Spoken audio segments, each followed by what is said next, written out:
Okay, good evening. I'm on holiday for 3 days, so I've got 5 days without having to be at work. So I'm not back at work until Bank Holiday Monday. So more time to devote to the channel. I've got some video ideas floating around. Obviously, if you are new to the channel, we've had a lot of new subscribers lately, and you look at the subscriber only mode for commenting in the chat. It's set as an hour. That's designed to give the moderators a little bit of a break and get rid of the troll comments and the comments that get nasty and political and bring race into it and sexuality into it. So that's why that's designed. And of course, slow mode. I don't want it to explode. We have a limited number of moderators on the channel, and it's to give them a little bit of a break as well. So that's the housekeeping done. Now, on in regards to the Champions League, obviously Man City winning 4-3 against Real Madrid at home. Big result. Now, of course, the away goals rule no longer exists, so the aggregate score has gone with the away goals rule. So it's now literally just down to aggregate score. In years past, Real Madrid have taken advantage of the three away goals, even though Man City win the game 4-3. One of the few positive decisions UEFA have made in recent years in regards to European football. But that does make their return fixture at the Bernabeu in the second leg really, really interesting and quite difficult, really. That is going to be a tasty matchup. And we'll see what happens with that. The lack of success Man City have had, and occasionally falling apart in big games, as they did against Liverpool in the FA Cup semi-final, is striking. So we'll see what happens in that second leg. Now, Liverpool are playing Villarreal. Villarreal are dangerous and should not be underestimated at any cost. And Unai Emery, look at his record in Europe as a manager, admittedly in the Europa League with Seville, but his record in and to a certain extent with Arsenal getting into the final as well, his record is dangerous.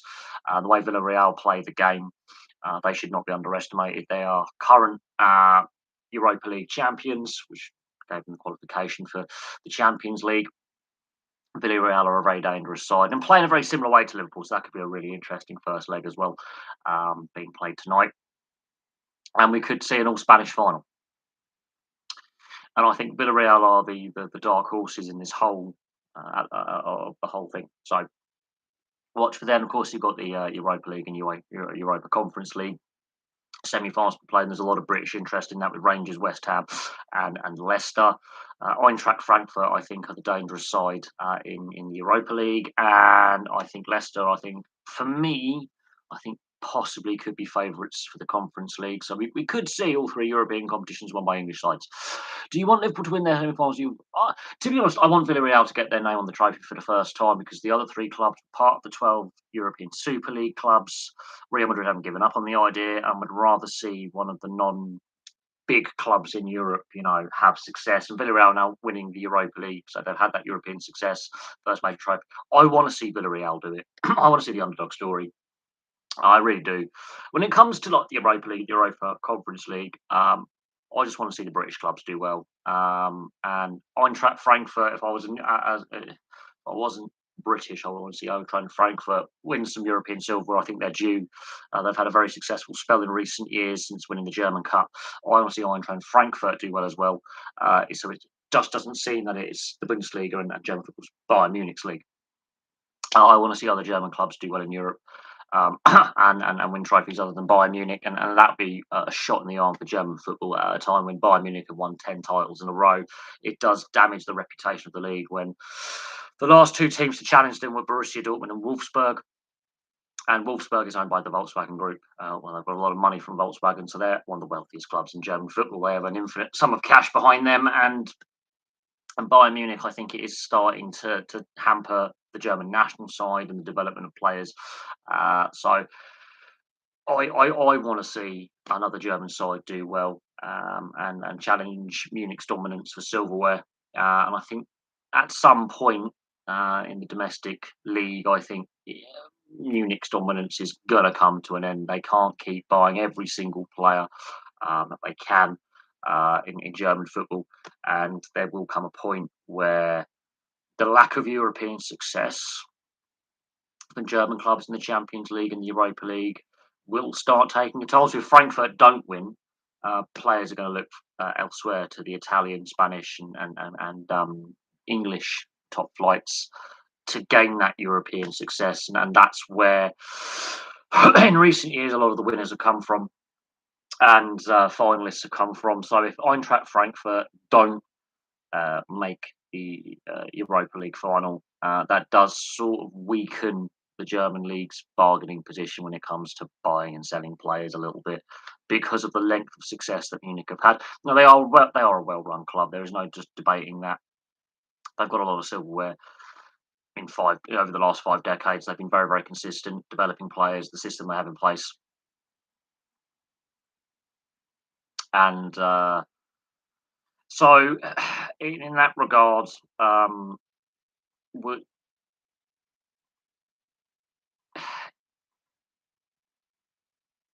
we'll see what happens with German football. I want to see Eintracht Frankfurt do well. That's basically it. That's who I want to see do well as a neutral, but at the same time, I want West Ham to get that success as well. And I want to see Rangers, pick up a European trophy because that helps with the UEFA coefficient with Scottish football. But is that at the cost of the Scottish League title, which Celtic are in pole position in? But Rangers have got that Scottish Cup final. It is one of them. But look what St Johnstone did last year with the Cup double, denying Rangers those domestic cups, and no other side apart from Rangers and Celtic has done a domestic cup double in 30 odd years. So there are some good feel good underdog stories that have happened in football in recent years, like Lille last year winning the French league. Look what they are now. They had to dismantle that squad. They couldn't afford to keep them because of the lure of PSG and the other top European leagues going, okay. And the lack of European success for French clubs, that drives players to, and that lack of a chance for success domestically will lure players elsewhere. And the French league doesn't have the same pulling power for retaining and attracting overseas talent and retaining domestic talent, and they get lured elsewhere because lots of clubs are being successful. And this is where I think in recent years having lots of different winners and European clubs for English football has changed it. Do I think the quality of football is as high as what it was 20 years ago? No. And I've had the discussion with work colleagues, and a few of my work colleagues feel the same, that the quality is not as high as what it was 20 years ago, and I have to agree with them. I do think the UEFA coefficient has hampered a lot of other leagues, and losing the Cup Winners' Cup and reformatting the Champions League and Europa League by expanding the group stages. And I think the UEFA coefficient is the big problem. Massive problems. That benefits a handful of leagues and over the rest. And the Champions League format and the qualification, protocols for each of the European trophies, again benefits a handful of leagues over the rest, which then leads to an imbalance in how the quality and the value of leagues and the distribution of wealth across the European leagues is done basically. So there is that to bear in mind. On a domestic standpoint, Everton are in serious trouble now after that defeat to Liverpool. Burnley are in the driving seat to escape relegation, and while Watford and Norwich are clearly relegated, even though they're not officially out of it, they're done. But Everton, they've not been in this position since 1998, and that was a poor season by their standards. And they got out of trouble. They had enough to get out of trouble,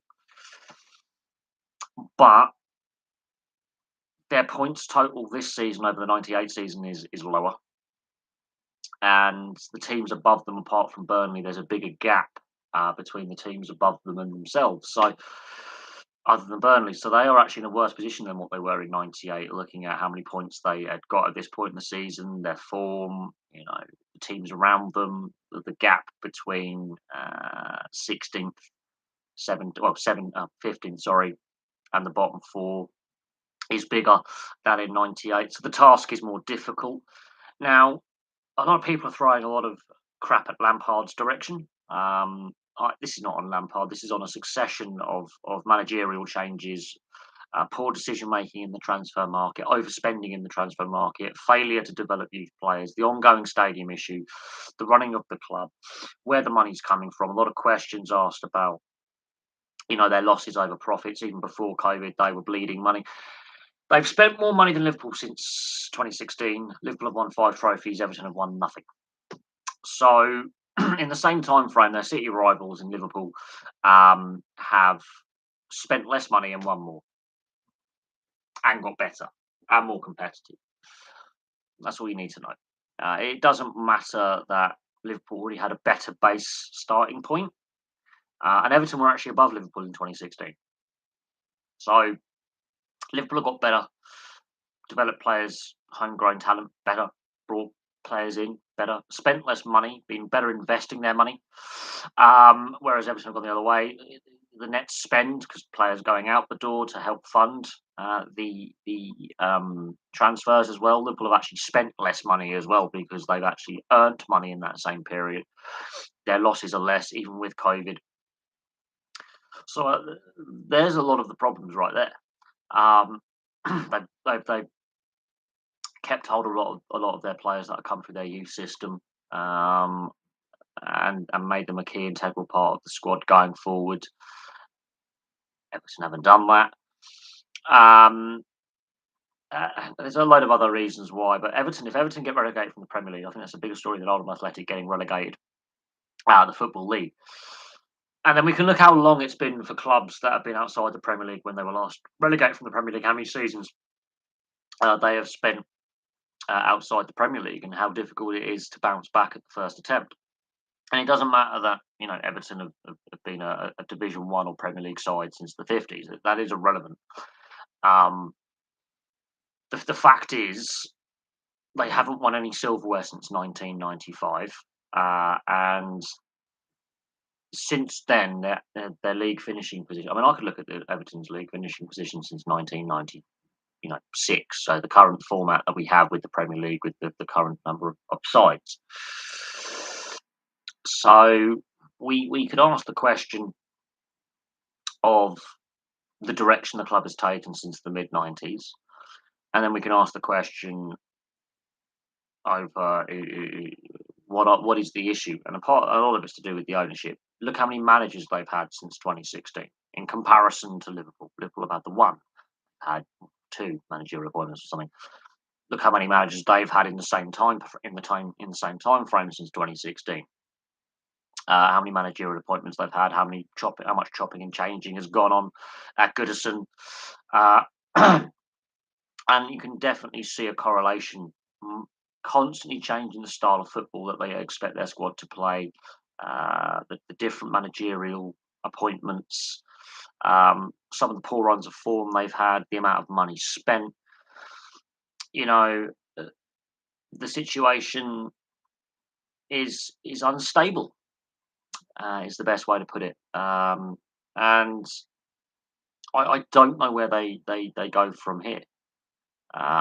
If I'm being honest, and I bet you a lot of players don't have relegation clauses in their contracts, so they are stuck with hefty wage bills, a hefty wage bill when they go down, and then how does that impact what players stay, what players leave, if players are willing to stay at the club in the Championship and bounce back at the first attempt, give it a go.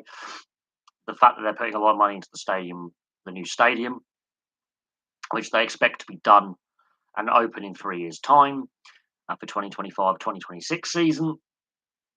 They've spent a lot in the transfer market. They've got some players that are clearly underperforming massively. Their away form is atrocious. 1 win since August. The humbling in the FA Cup against Crystal Palace, the manner of the defeat, how they played with a strong lineup was just painful viewing. And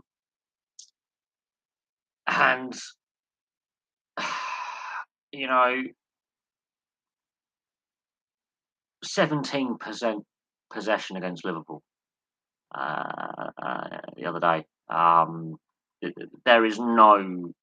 There's being defensive and hitting on the counter attack, and then there's just purely surrendering, and you just can't do that. That is really woeful, quite frankly, and I don't know which direction the club take. I don't think Lampard's going to be managing there next season, if he does keep them up. I think there's got to have to be a massive clear out of that club in the playing squad, and I think Burnley, I think, have got an easier run in to the end of the season. I think Everton, with the way they're playing, the teams they've got to play, the form those teams that they have to play are in, they are in serious trouble. Um, I think a lot of people criticise Lampard saying he did nothing with Chelsea, he did nothing with Derby. To be fair, he's an inexperienced manager who I think is the wrong choice of manager for the club that he's been appointed at. It's just not working. Maybe he should have stayed at Derby another season. Maybe he might have should have gone to another Championship or League One club, a lower division club, learn his trade, learn what it's about. Um, and he's in a difficult position. Say, but Wayne Rooney's in a difficult position, but has got a better win percentage. And he's decided to stick it out with Derby regardless of the situation, unless another club comes knocking, or the financial situation at Derby. Yeah, it's not in the best of condition. I don't know if you can see in this light, but it's the striping's falling off, and the sponsorship. I don't know if you can see that, it's flaking. The stitching on the crest and the sponsor is the manufacturer is all right, but the print. This is the problem with modern jerseys. The the iron-on print on logos, after a while they just blister and fall apart. And this jersey's what, 16 years old, 2006. I got this jersey. 2006, 2007, something like that. So this is already old. This is I got this. When did I get this? I got this for my 17th birthday in 2006. So already this is ancient. I mean, I'm in my early 30s now, so I've had it a very long time. It's got, bits. I mean, more of the logo's flaking off. I mean, it's well loved. I don't really wear it. I mean, I wore it down the shops earlier. It's not in the best of condition, I will admit. It's seen better days, but it's. If I was to get a new one, I'd probably get a retro. A new one. I don't like putting players' names on backs. I wouldn't have a name on the back of a jersey, if I'm honest. I'm not a fan of it. The only jersey that I have that has a player's name on the back is my Washington Capitals Jaromir Jagr. In fact, I've got other couple of jerseys as well, but I've got no. Actually, no. The only ice hockey jersey I have, so I say, that I regularly wear is my Jagr Washington Capitals Screaming Eagle white jersey from the late 90s, early 2000s, before he joins the Rangers. That is the only jersey that I wear regularly out and about, that I have the name on the back. I have other jerseys with name on the back, but I was given a lot of them. So my NFL jerseys, I was giving them for nothing. So I'm not going to complain. They are part of the collection of my 49ers and Dolphins. I was giving them for nothing by an old work colleague who was having a clear out, because he was expecting his first child and all that, and needed to clear out his flat, and his partner is now his wife, wanted to clear out. She didn't like his sports memorabilia, so he was having to clear out, and I got some free stuff. If I was to get, I wouldn't have a player's name on the back. I'm not a massive fan of that. I know there are people who are. I I just collect the jerseys, really. Um, I understand those fans that do. I'm not a fan of it, but that's personal choice. I suppose. Um, but it's an interesting question. I mean, I have a lot of jerseys, and only 4 of them have players' names on the back, out of about 20 or so. So it's not a big thing for me. It never has been. I mean, I have got friends who, yeah, as I say, will have a player's jersey, whether it's a match worn jersey that the player's given them, or they've won in a charity raffle, or they've asked to have the name printed on the back. But it's personal choice. It honestly all depends on personal choice. I prefer the blank jerseys where there's no name on the back, and It's just personal choice. Everyone's different. Everyone, if they are a collector, um, will do things differently because that can backfire especially if the player that you've got the name of leaves your team under acrimonious circumstances in a bad way. So we could go for Jack Eichel at the Buffalo Sabres, or we could, discuss, either Roy Keane or David Beckham at Manchester United back in the day, in the Sir Alex Ferguson era, when the MLS was really gaining traction over in the US and Canada, and David Beckham obviously ends up after a time in Los Angeles at the LA Galaxy. Part of the reason why he ends up where he does is his soured relationship with Alex Ferguson, and the same can be said for Roy Keane ending up in Celtic in Scotland. Was again the relationship between Ferguson, the manager, and Roy Keane, the player, soured quite significantly. And then you have players who aren't popular within the fan base. Like when Fernando Torres left Liverpool and ended up at Chelsea, the fans didn't actually warm to him playing for them. Yet he scores that crucial goal against Barcelona in the new camp. That was part of the reason why they won the Champions League that season. But the fans never warmed to Fernando Torres or Rafa Benitez as manager, yet they had a very successful little spell at the club. Um, but I think I like the names on the back because as a kid, it made me feel like the player I was representing to each their own. Sure, I have several jerseys with the name on the back. So, as I say, like it is each to their own. And I completely get where a lot of fans do like that. They do feel that connection. They have that favourite player, or or players, because you have multiple jerseys. And sometimes you just don't know how good that player is going to be. So if the player becomes like an absolute superstar and becomes a record breaker and has a record breaking season or whatever, you know, it is very collectible and desirable to have that jersey. I completely understand that. For me, though, I prefer the blank jerseys. It's just a personal preference. They're also easier to sell on if you get bored of them in your collection. They are easier to sell on sometimes because some players do end up becoming so controversial within their careers, whether it's the team they were on when you buy the jersey or just in their careers in general, where they become so controversial or something happens where there's criminality that suddenly the jersey's worthless. Like an Aaron Hernandez Patriots jersey. I don't think many people would be wearing them somehow these days, and probably didn't sell them on eBay either after what transpired with Aaron Hernandez. They're probably going to be burning them right now. And a lot of fans did. A lot of fans who were big fans of Aaron Hernandez were shocked by what happened. And there is footage online of people burning Aaron Hernandez memorabilia, just burning it because it is absolutely not worth anything on the resale market. And a lot of, and then I think the Mason Greenwood situation at Man United, they withdrew sales of his jersey in the club shop at Old Trafford and online. Manchester United pulled his jerseys off sale, and if you were a fan who had a jersey with his name on it, you could do a free swap. So they completely distanced. So that's where I think, even though he's now allowed to train again, I don't think he plays for Man United again with the way that they dealt with that situation. And Mike Hoffman being sensitive. Yeah, the Mike Hoffman situation. I've discussed the Mike Hoffman situation before, especially in the Eric Carlson trade to the San Jose Sharks. I have discussed that as part of the reason why. Both players have obviously left the Senators now. But at the time, I can see that as part of the reason why Eric Carlson left the organisation. The way the Senators dealt with the situation at the time. Yes, Mike Hoffman obviously was moved on first.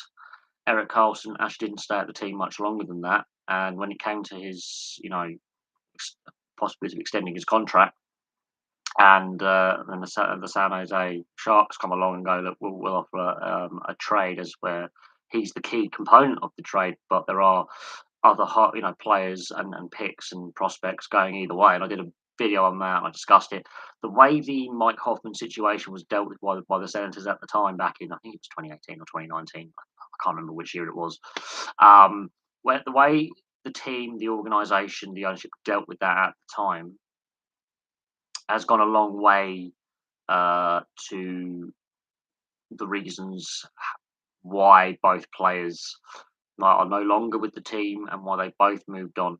Also, the injuries that Eric Carlson has had with his ankle, the Achilles, and then the broken ankle.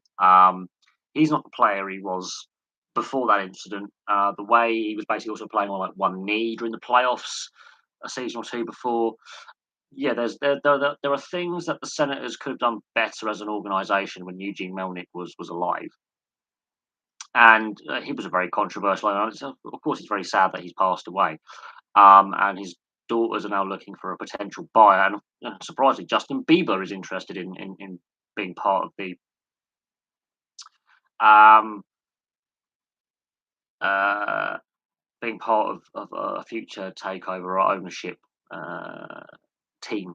And while we can criticise Justin Bieber as a musician and some of his antics he's got up to in the past when he was a bit younger, he is a true fan of the game.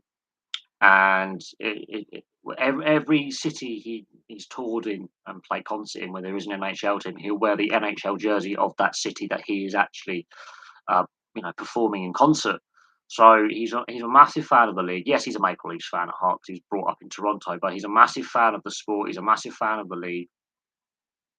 And there seems to be a trend at the moment of high profile celebrities and big name personalities from other sports, be it current or retired, buying sports teams, and buying stakes in sports teams in another sport that they're not. Like Michael Jordan now has an NBA team, of course, but he also has a NASCAR team.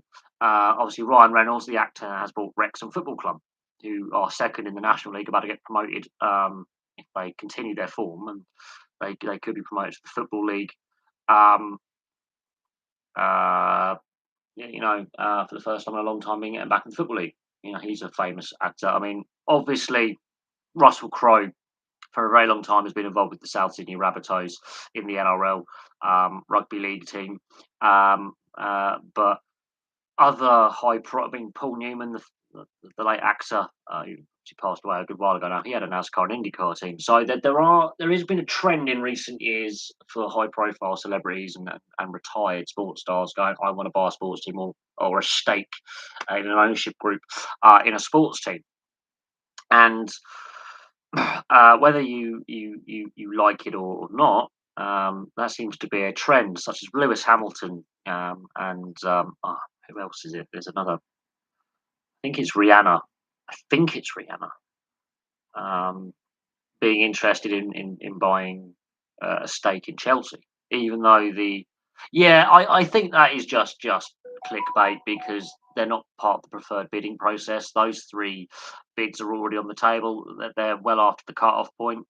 Um, if, however, one of those bids was obviously ultimately successful, and they would like to buy an investment share, then that ownership group could obviously be interested in selling a stake of the club. But because with things as they currently stand, with the cut-off point for interest being cut off, and then potential ownership bids being discounted from the application purchase to buy the club, it would have to obviously fall within the fit and proper persons directors test, proof of funds, and all sorts of things.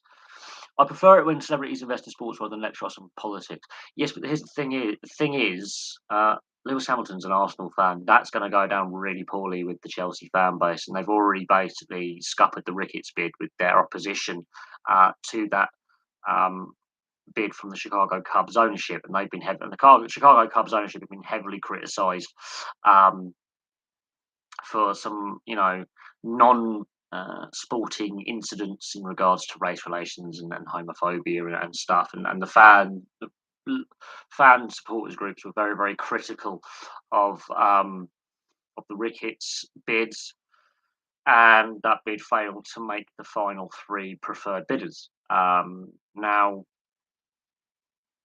we've got to see what happens with Derby County as well. They're in a similar situation to Chelsea, where the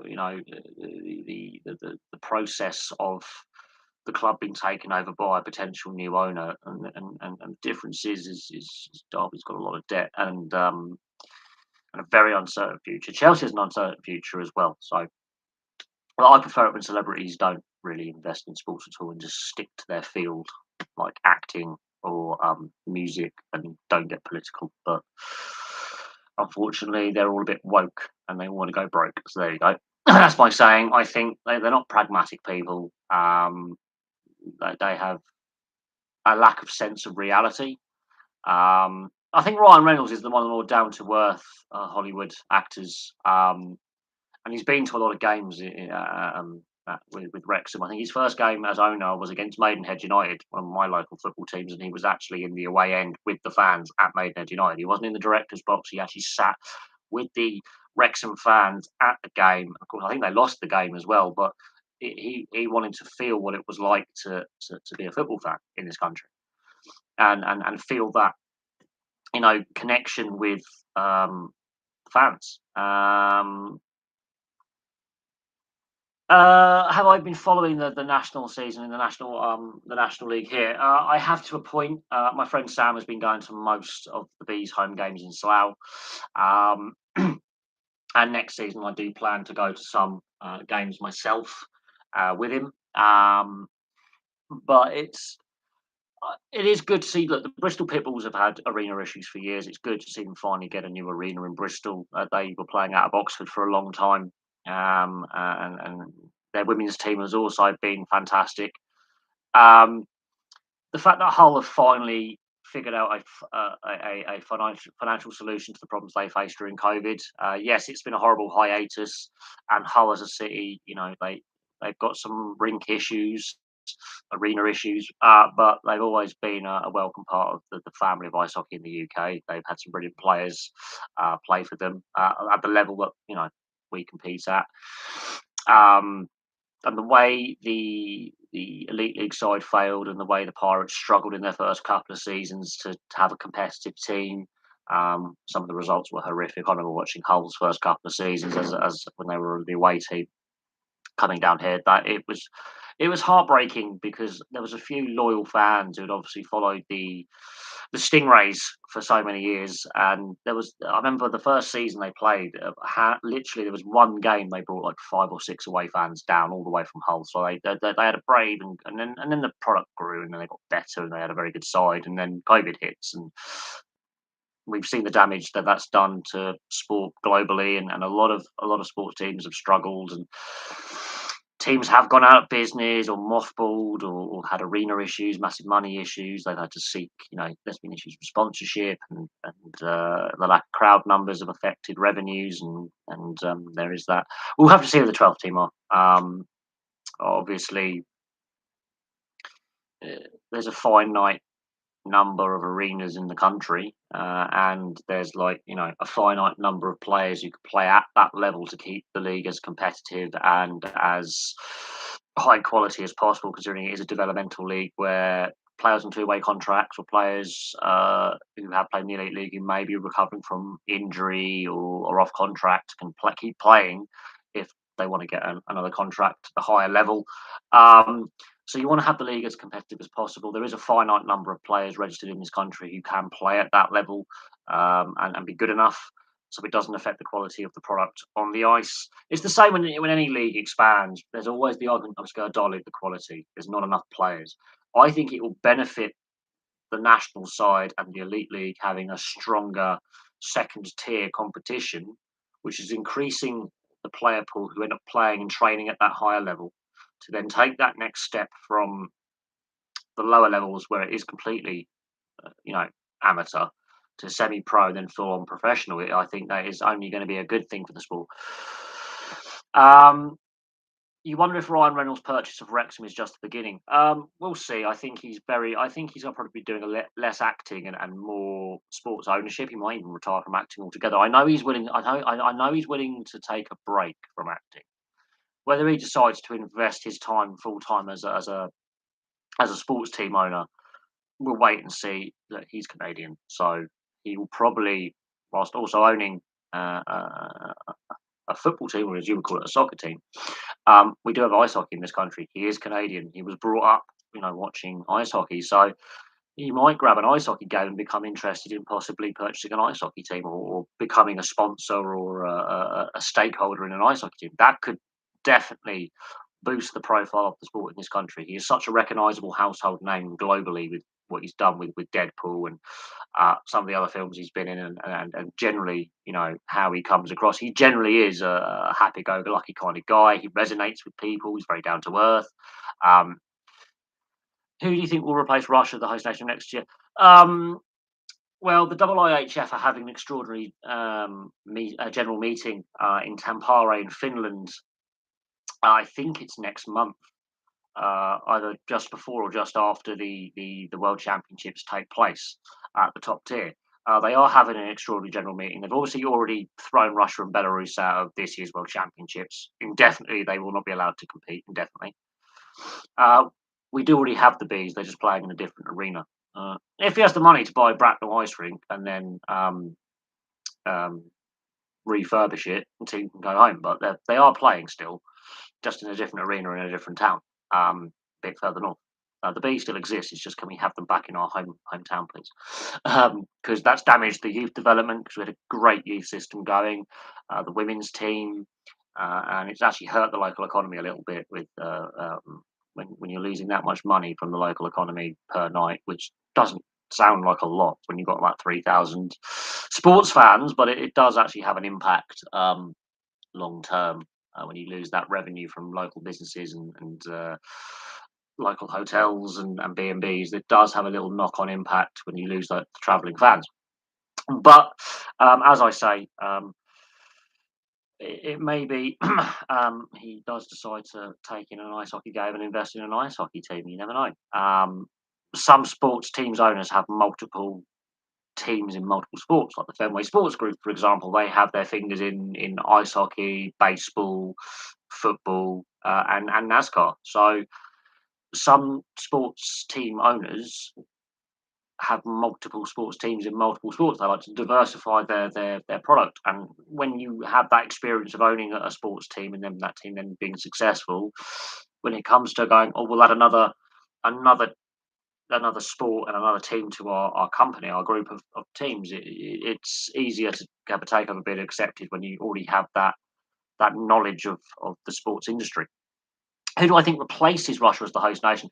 Any one of the nations that are currently in the top division or that get promoted from Division A1, the second tier, I think should be given the right to host. So there's going to be proposals from every one of the nations in the top two tiers to host next year's World Championships. Um, it's most likely going to be a team that we know will be in the World Championship top tier next year. I think a decision will be taken after the tournament because teams get promoted and relegated. The bottom teams from each group are the ones that get relegated, and then you have the top two teams from below getting that promotion. I think the decision will be taken post this year's World Championships next month. How long Russia and Belarus are suspended from the IIHF, that is an indefinite suspension. And it is up to the organisation, knowing that the Russians and to a certain extent the Belarusians are two of the most consistent and a lot of top quality players. They are big nations when it comes to international ice hockey for quality. It will be interesting to see how long that international ban lasts, and what the impacts of that ban will be, especially on player development when it comes to the NHL draft and the other European leagues when they want to sign up and coming young players to contracts. Also, the situation in regards to those Russian and Belarusian players that play outside of Minsk and Moscow, basically, in the other European and North American leagues. It will be very interesting to see what happens to those players who are coming off contract, what happens to their working visas or residency visas. Um, there is a lot of unanswered questions there, and the uncertainty surrounding the sporting ban for Russian and Belarusian players. The NHL have been it's been very interesting with the NHL and to a certain extent FIFA when it comes to where players play. Um, there are Russian and Belarusian players who are floating around some of the European leagues. I think there's actually some Russian and Belarusian players playing in the MLS. I haven't checked on that, but they haven't suspended those players from playing at club level outside of Russia and Belarus. And I think the NHL are playing a very careful waiting game. They've made no comment on the status of like players like Ovechkin, Malkin, Svechnikov, the Svechnikovs, Kucherov. Um, and, there's at least 20 or 30 Russian players I think playing in the NHL, something like that, or in the NHL systems with the AHL and ECHL structures. They've been very, very coy in how they've said we're not making any comment at this time.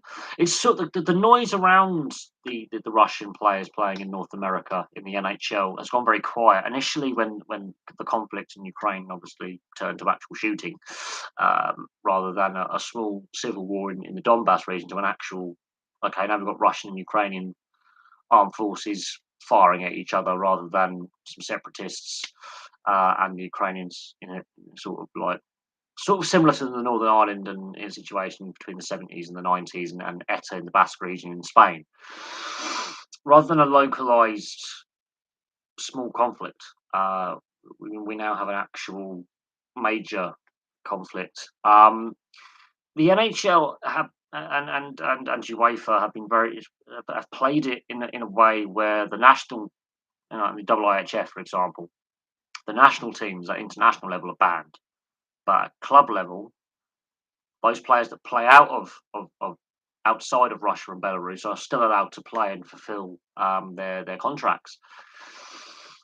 It'll be interesting to see what the NHL does in the off season, especially when there are players who will be coming off contract. And when they have to come and renew their working visas for being overseas nationals, that will be where the true test happens for Russian and Belarusian athletes who are still allowed to compete as neutral athletes, or if they are at club level in a league sport like rugby union, football, soccer as people call it in North America, and obviously ice hockey as the major sports where Russian and Belarusian athletes compete out on the team sport side of things and motorsport.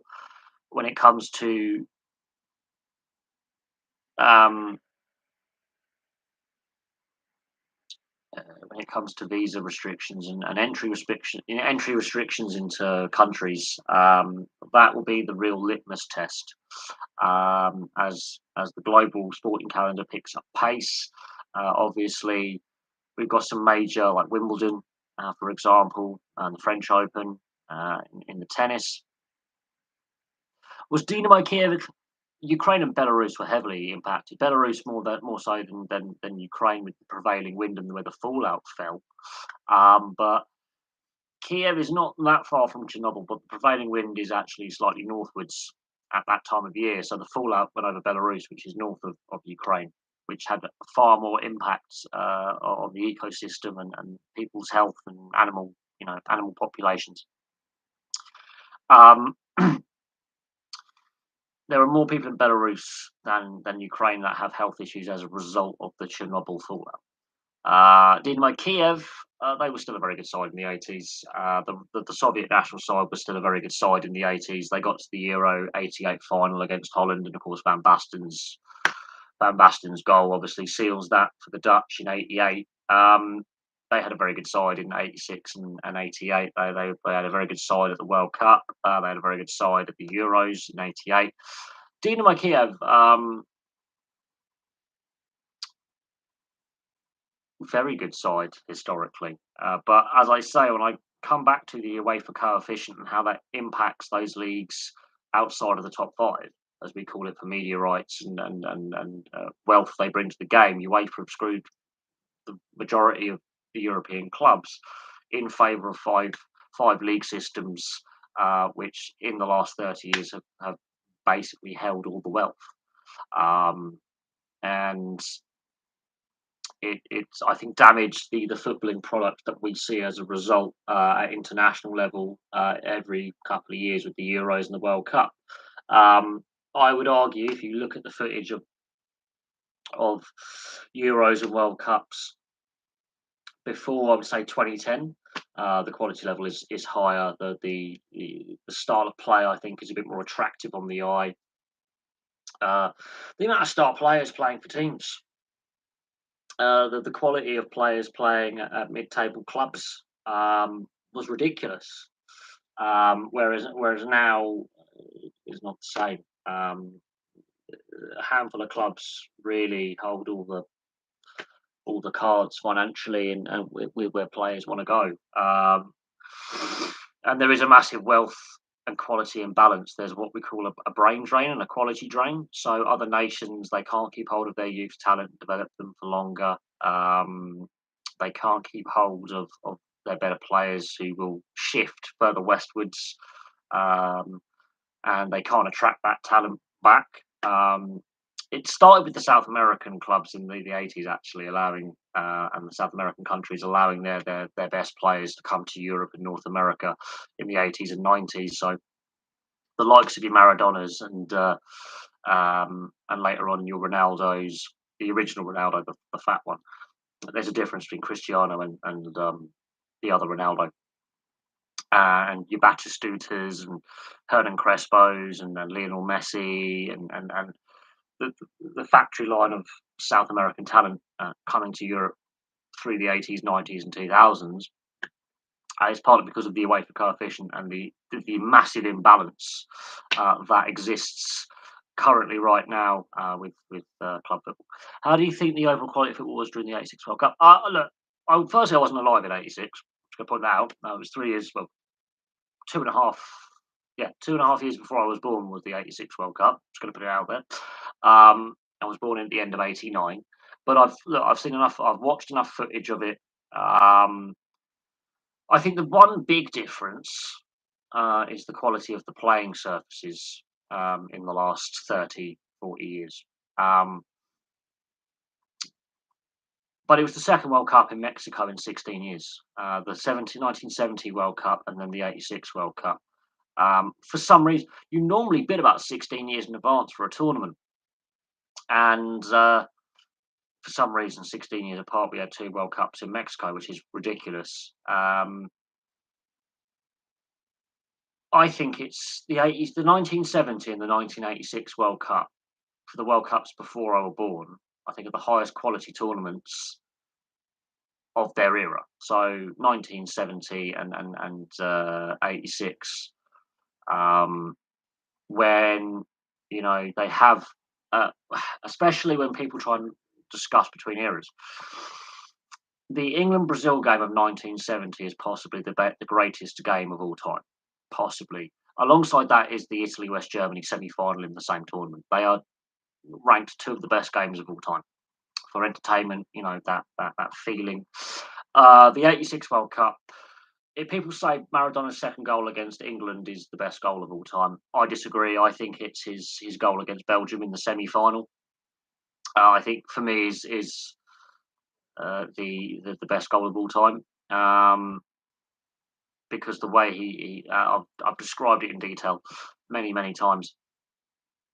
But again, in the World Cups that I've seen since I've been alive, the '94 World Cup and the 2010 World Cup rank quite lowly, in my opinion. I think the 2010 and '94 are the 2 worst World Cups in my lifetime. I would say the '98 World Cup is one that lives long in the memory because it was the first one that I truly remember the impact it had at school. When I was a kid, you get in from school and the game's on TV.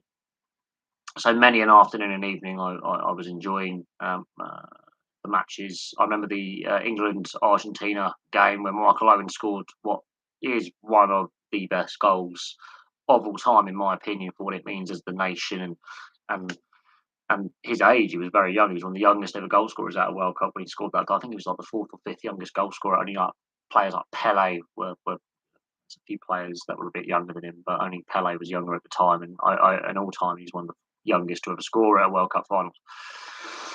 And then the 2002 World Cup in Japan and Korea, that I don't think was as high a quality as '98, but had high drama in it. And there's that Italy-South Korea game that everyone says is fixed, and I would go a long way to agree with that.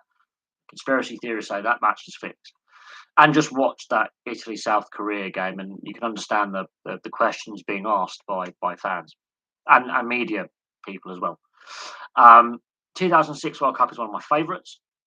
The 2014 World Cup is one of my favourites. And the 2018 World Cup ranks quite highly for me. In regards to the footballing quality, I would say 86. Italian 90, I don't really count as in my lifetime because I was only 6 months old when it took place. But Gaz's Tears is something that lasts long in the memory. But a lot of people say that was one of the best World Cups ever, was Italian 90. Not necessarily for the quality of football on the field, but the way it brought people together around the world, especially Italy. Italy was going through a very tumultuous time politically and socially. Uh, um, they had to basically rewrite the constitution not long after that. Italy was going through a political crisis and a social crisis with the mafia wars and high-profile assassinations and economic troubles and all sorts. The way it brought Italy together, the way it brought England together, it united a lot of people around Europe, brought a lot of joy to a lot of people. Ranks quite high on a social aspect because there was a lot of people who there was a lot of things going on economically and socially at the time, and it did bring a new hope for the coming decade. The '94 World Cup as a kid, I remember it, and I remember my dad, and my dad didn't feel that it, and my dad was an ex-player, like, and he used to play for the army football team, and he played youth football for his local club back in the West Country when he was a kid. I can remember my dad making comments going, "This is a poor game."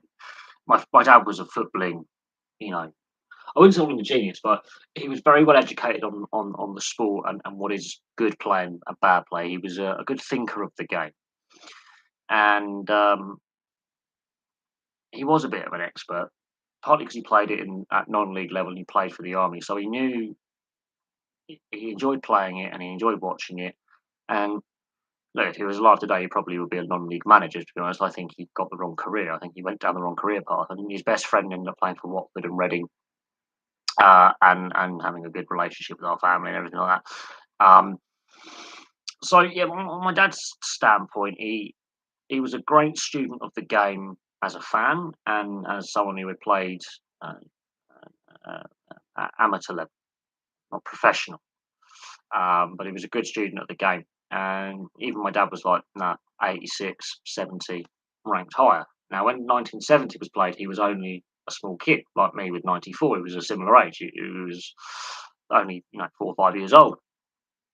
But he did compare 94 with 86. And he always used to say to me, 86 was his favourite World Cup until the day he died. He went, 86 was his favourite tournament.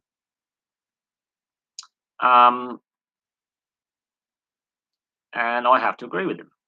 The '86 World Cup, if you look at the footage, only thing that really stands out as a major difference is the quality of the playing surface, not the quality of the play. Um, yes, yes, I do remember the octopus. That was a good little thing. I think it was also in the German World Cup as well. There was like an octopus. Every major tournament they have the octopus or the cat or the dog I think they had the dog for the Football World Cup in 2018. They had the Paul the octopus. There's been lots of things like that. But jokes aside and all that, jokes aside, as I say, quality of World Cups that I've seen, 2010 94 ranked near the bottom, and 2014, 2018, and 2006 ranked up the top, and the rest are sort of squidged in the middle. Um, One of the good things to come out of USA 94, obviously, is the MLS and the growth of the game and more North American players playing in Europe at a decent level. And without USA 94, we don't have Christian Pulisic as a byproduct of that. He wasn't even alive when USA 94 was being played. But as a byproduct of having USA 94, we get Christian Pulisic years down the track because of the growth of the game in the US since USA 94. The scary thing is that was 28 years ago. That's what's terrified me about USA 94 is I was 6. I was 5.5 when that tournament was played. Um, that's what's generally amazing to me is how long ago USA '96 was. No, '94 was. Sorry, but that did have a very positive impact on the growth of the sport in a non-traditional market. And talking about growing a sport in a non-traditional market, the NRL is currently the Peter V'landys, who's in charge of the Australian Rugby League Commission, and Andrew Abdo, who's the NRL CEO, are currently in discussions about rotating the location of the grand final. So the NRL grand final is the same thing as the Major League Baseball World Series and the Stanley Cup final in the NHL. There are currently discussions at NRL head office about rotating the location of the grand final of the NRL, taking it around Australia and rotating where the grand final is played. There's also discussion of the possibility of taking the grand final and other games to the US. Now, I don't think taking the grand final to the US is necessarily the way to go about things, because if you look at other major leagues that do take regular season games out of North America overseas, always regular season or pre-season. I think for me, if they're gonna do that, it would have to be Magic Round. But Brisbane and Suncorp Stadium have signed the contract for Magic Round at the moment, and that's a long-term contract. Grand Final, long-term contract with Sydney, with Amcor Stadium, which used to be ANZ Stadium for sponsorship, so Sydney, the Sydney Football Ground, and they've signed a long-term contract with the old Olympic Stadium. However, last year, because of COVID, they played the grand final in Brisbane at Suncorp, Lang Park. But that is a discussion on the table, and they're looking at how much revenue that could bring in by taking it on the road to new locations and possibly overseas. And it's met with some resistance from traditionalists and local government, regional government, state government in New South Wales. The Prime Minister of Queensland, because obviously Australia is broken up into territories and states, much like the US and Canada, into provinces and states and such. Each state and territory has its own state and territory government, because it's a federation. And the Premier of New South Wales saying no, the game is grand final staying in Sydney. And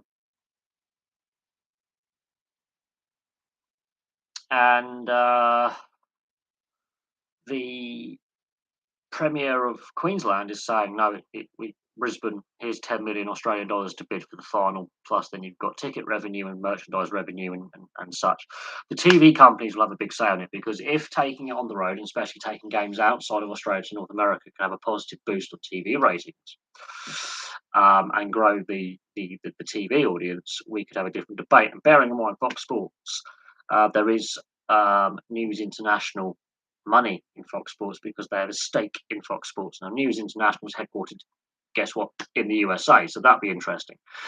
I don't know how Aussies taking the grand final to the US would feel about it. I think if it was a normal regular season game, they will be okay. They've taken State of Origin to LA before, and they do take regular season games on. I mean, there's regular North Queensland Cowboys are playing games in Darwin this season.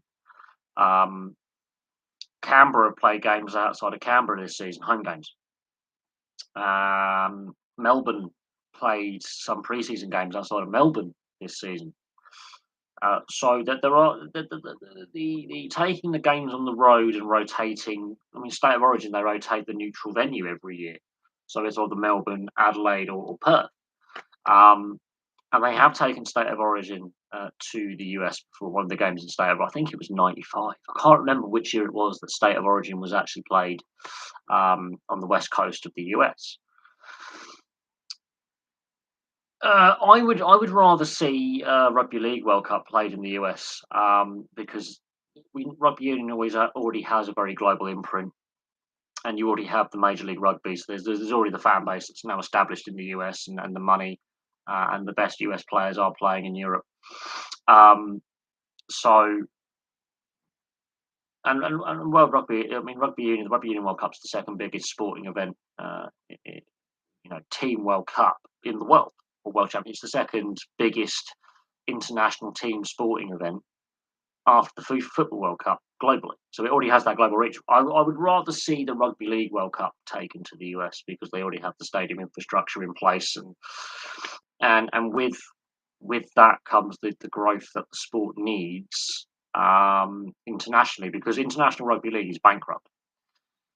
Whereas the NRL has money, the Super League's struggling. The way I think the game is going to grow is by taking the NRL taking games to the US and driving the growth of the game, but also getting an international World Cup in the US.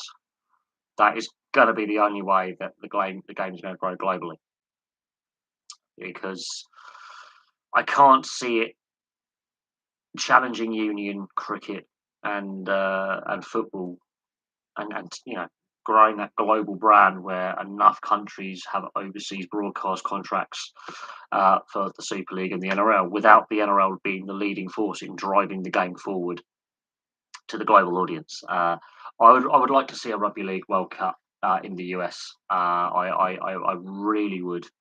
The time zone differential, however, is going to be interesting for the European market. Games on the East Coast would have a better uh, time zoning, and on the West Coast, the Australians would have a better TV viewing for the time zones, which would be interesting if how that would play out, where they would play the majority of the games.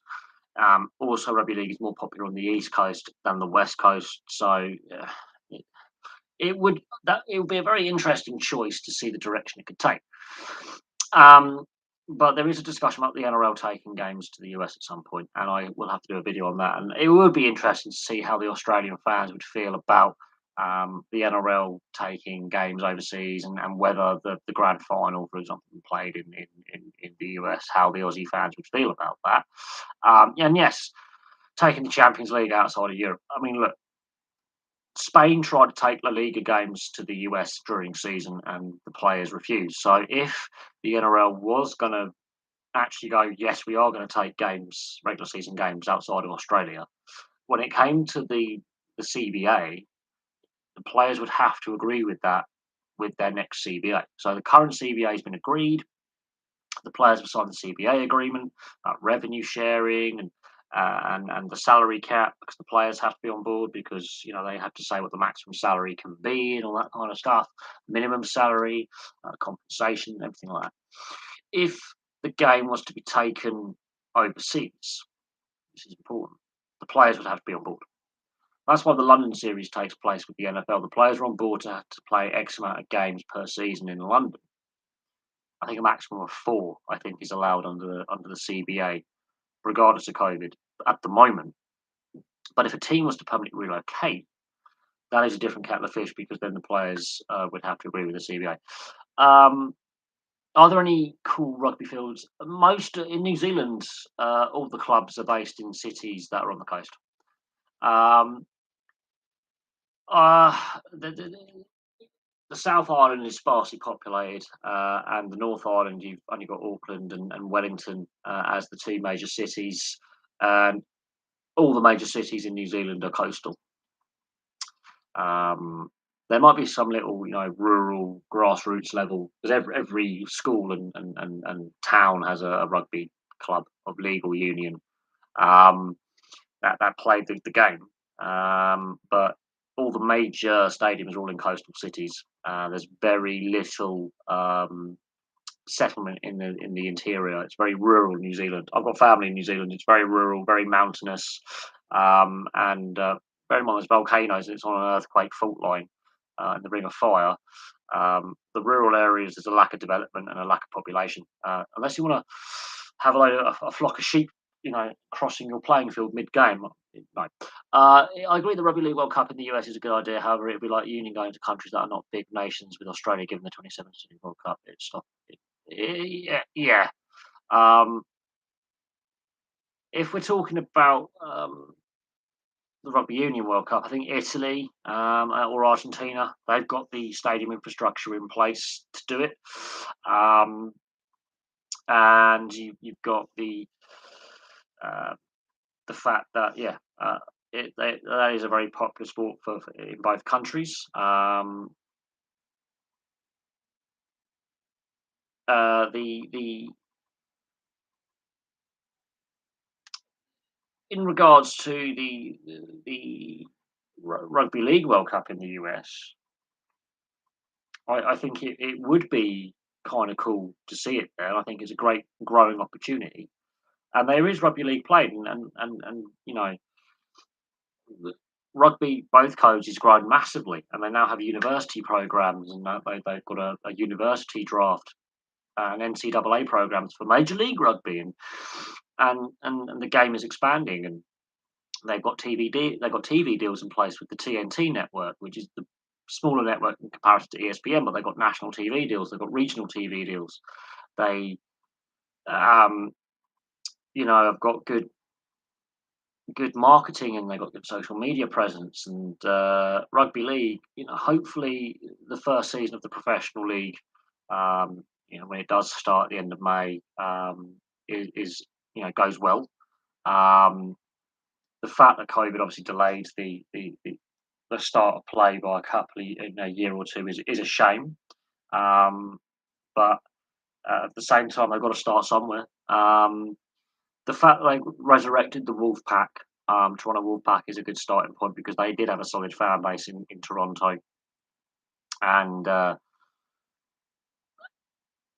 think in order for rugby league in North America to get a starting point, the NRL has to be the driving force, and in order to do that, they have to take regular season games of high quality to the US. Now, if that's Magic Round, that's brilliant because then every team is being advertised and shown to the North American audience, and that can grow the fan base for all 17 clubs from next year. Hopefully, by that time, an 18th club has been added to the competition, and then you've got every team 9 matches played on a match weekend around the fixtures, and then you can really sell the product to the North American fan base, and then you can grow all fan bases have a global presence. Um, the the fact that the NRL has to be the driving force. The International Rugby League, as the governing body, is broke, and the Super League RFL has really cocked up the expansion of the game in the US and Canada. So I think the NRL is the way to go with growing the game globally. On a collegiate level, women's rugby oddly seems to be just as popular as men's rugby over here. For some reason, it has really taken off on both the east and west coast, and in places like Utah and Texas, it's become exceptionally popular. God knows how it's happened and how that's become a thing and how that's worked out. I have no idea how that's all come about. However, that is a massive positive. Massive positive. Um, and I've seen the footage of the women's game. Another big reason for that is it's been well supported in Canada for a very long time. The women's game, and some of the and that's had an effect south of the border. And the Canadian women's team is far superior to the US women's team. But when Canada have a good national side, the US has to have a good national side as well because you've got that internation rivalry. Um, but the US women have had a decent setup for a while, and it is starting to produce results. Um, why it's popular at collegiate level with both men and women on an equal basis is very similar to association football. The women's game in the US, they're lights ahead of other nations when it comes to continued success at international level and in player development. The interesting thing is the professional game in women's football, what you call soccer, for some reason isn't financially stable in the US. Same with the women's NBA. I mean, while they've had a professional women's NBA now for 20, 25 years, the league barely makes any money, and most of the teams are propped up by the NBA. The NBA is propping up the women's NBA. Whereas over in Europe, the Serie A is now having a women's professional league as of next season. The women's game is fully professional here at the top level. Um, Germany and the Scandinavian nations have very good women's setups. So For some reason, professionalism in the women's game, women's sports over here is doing better than in the US. Hardly any women play American football over here. Maybe rugby is looked at as an outlet for them. Maybe, maybe. It's obviously there's a reason why women want to play the contact team sports, and they're not given the avenue to do so. And the team sports that the US have been world leaders in women's sport is basketball and women's football, as you would call it, soccer, and that is quite striking. That especially a sport where the men have been indifferent, which is the women's game of football, uh, men's soccer, but the MLS is growing, but the professional game has floundered and leagues have failed and gone bust. But at collegiate level and at grassroots community level, it's flourishing. It's very interesting. I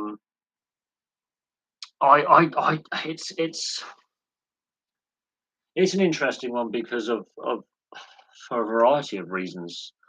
Um, Very interesting, but again, the Canadian women's setup in both rugby and what we call football, what you would call soccer, the Americans have to beat the Canadians. It's one of the sporting rivalries. They have to be as good or not better than, if not better than, the Canadians at the same sport. So that sort of drives it a little bit because you've got a good measuring litmus test post. Um, yeah, I would, to a certain extent, rugby. They say it's safer, but the NFL and the way the tackle technique is shocking in the NFL. Regardless of all the padding and all the protection or protective equipment that they wear. I've played rugby. I've played Aussie rules. I've played a bit of rugby league. I've played the contact sports, and I'm not the biggest guy. Tackle technique is a long way to go. A long way to go. Goes a long way to determine if you get hurt. If you are tackling with a good tackle technique, even a multi-person tackle, no one gets hurt. You might knock the wind out of an opponent, and there might be the occasional contact injury where you've hit that opponent hard, or they're just so solid in the way they angled their body hurts you, where you just put so much force through it that your shoulder dislocates, or you break a rib, or you pull a muscle, you tear a ligament. But head contact is avoided. Um, you might get a fracture of a bone or some cartilage damage, but it's not a serious career ender. What is happening in American football, where it's led the way in bad way with injuries, is concussions and repeat injuries and bad technique, which leads to neck and back and then lower leg injuries, potential temporary paralysis.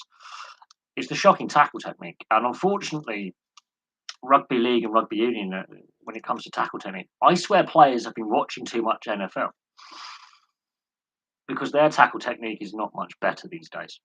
That's why I think the women's game, they've got the tackle technique a hell of a lot better, and the contact areas in both sports a hell of a lot better than the men in the last 10 or 20 years. Oh god, yeah, your head rattles around. I mean, look, as a motorcyclist, I've crashed and I've hit my head on the road, and I tell you now, while that helmet will save my life, I still got a concussion from it. Even with all the padding inside and all that, they have proven that an NFL helmet is more dangerous than an NHL helmet, and it doesn't necessarily. It actually, ironically, increases your risk of concussion. May reduce the risk of a fracture and a depressed fracture or anything like that. But ironically, some of the helmet designs that are currently out there that are passed safe by the league actually increase your risk.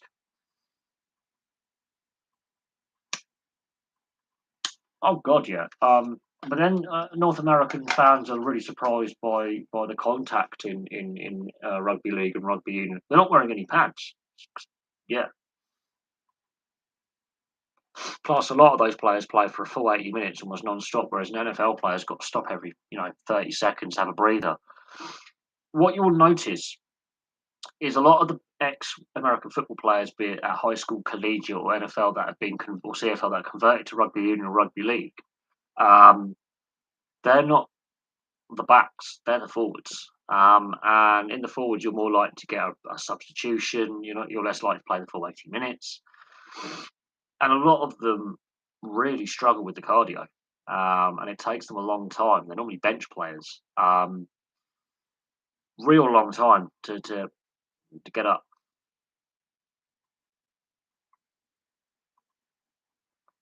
But yeah, you do look. There's been some nasty hits in the NRL this season, and in regards to the NFL and the tackle technique, um, it's been shocking for years, years and years and years. There are tackles in the NFL that have never been allowed in rugby league or rugby union ever.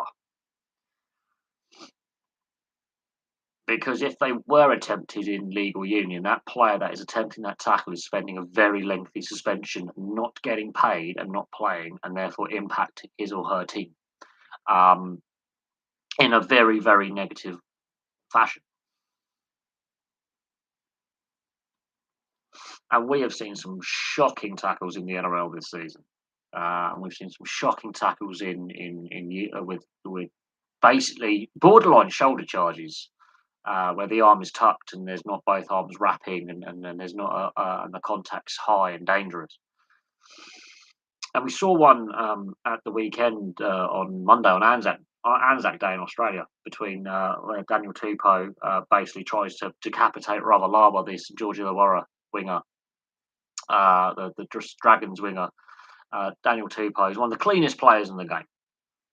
He's never been suspended. I think he's only been suspended for like one game before for a late hit on a player, but not dirty. It was just missed time. Swinging arm, and he was going to hit him in the head regardless if Ravalawa has put his full forearm up or not. His ball carrying arm deflects some of the blow. He still gets his head wiped out.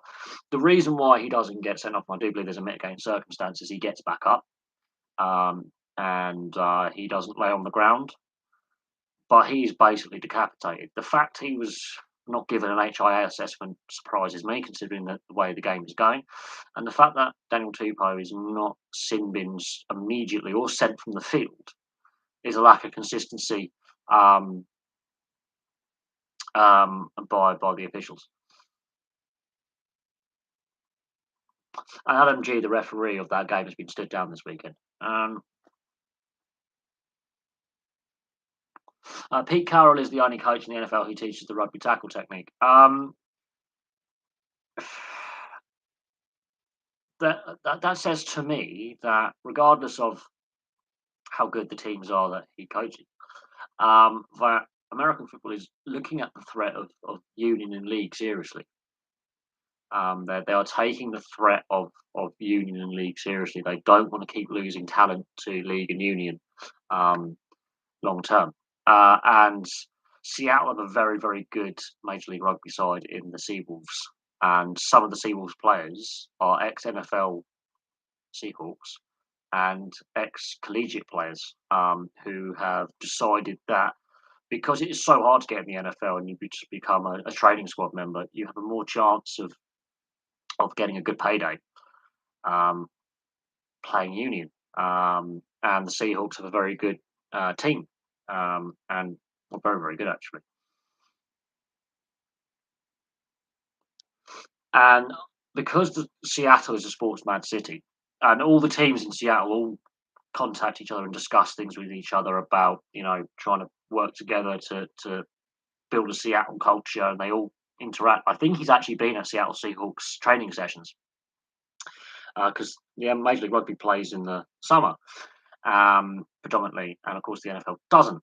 So he'll be learning techniques about fitness, training, injury recovery, squad rotation, and he's been seen at Seawolves games and training sessions with the Seawolves setup, and they've been very open and honest, saying, "Look, we've invited him down. He's taken up the opportunity to come down and discuss tackle technique and post match recovery with us." And they've been very open about that from day one. Um, um, in regards to The fact that he is the only coach openly saying, "I'm teaching my players," and his defence coordinator basically teaching basic tackle technique where wrap both arms, lower your contact height, make sure the head is in the correct position. We're talking basic tackle technique. Is quite striking. And using rugby union and rugby league tackle methods, or just rugby methods when it comes to defence is exceptionally interesting. Um, that shows to me a good coach, basically. There's a reason why the Seahawks are always a very good side. They're well coached. They have a good culture there.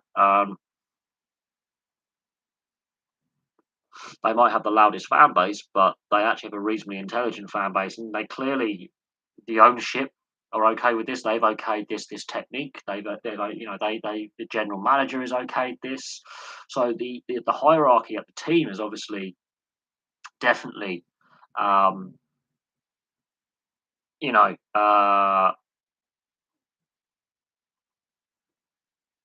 now whether he was teaching that at USC is another thing, or whether he's because of the Sea Wolves and the growth of the rugby union, especially, and to a certain extent rugby league within the US, especially in recent years with the NRL being the first internationally recognised as in global league with a global TV deal and streaming services.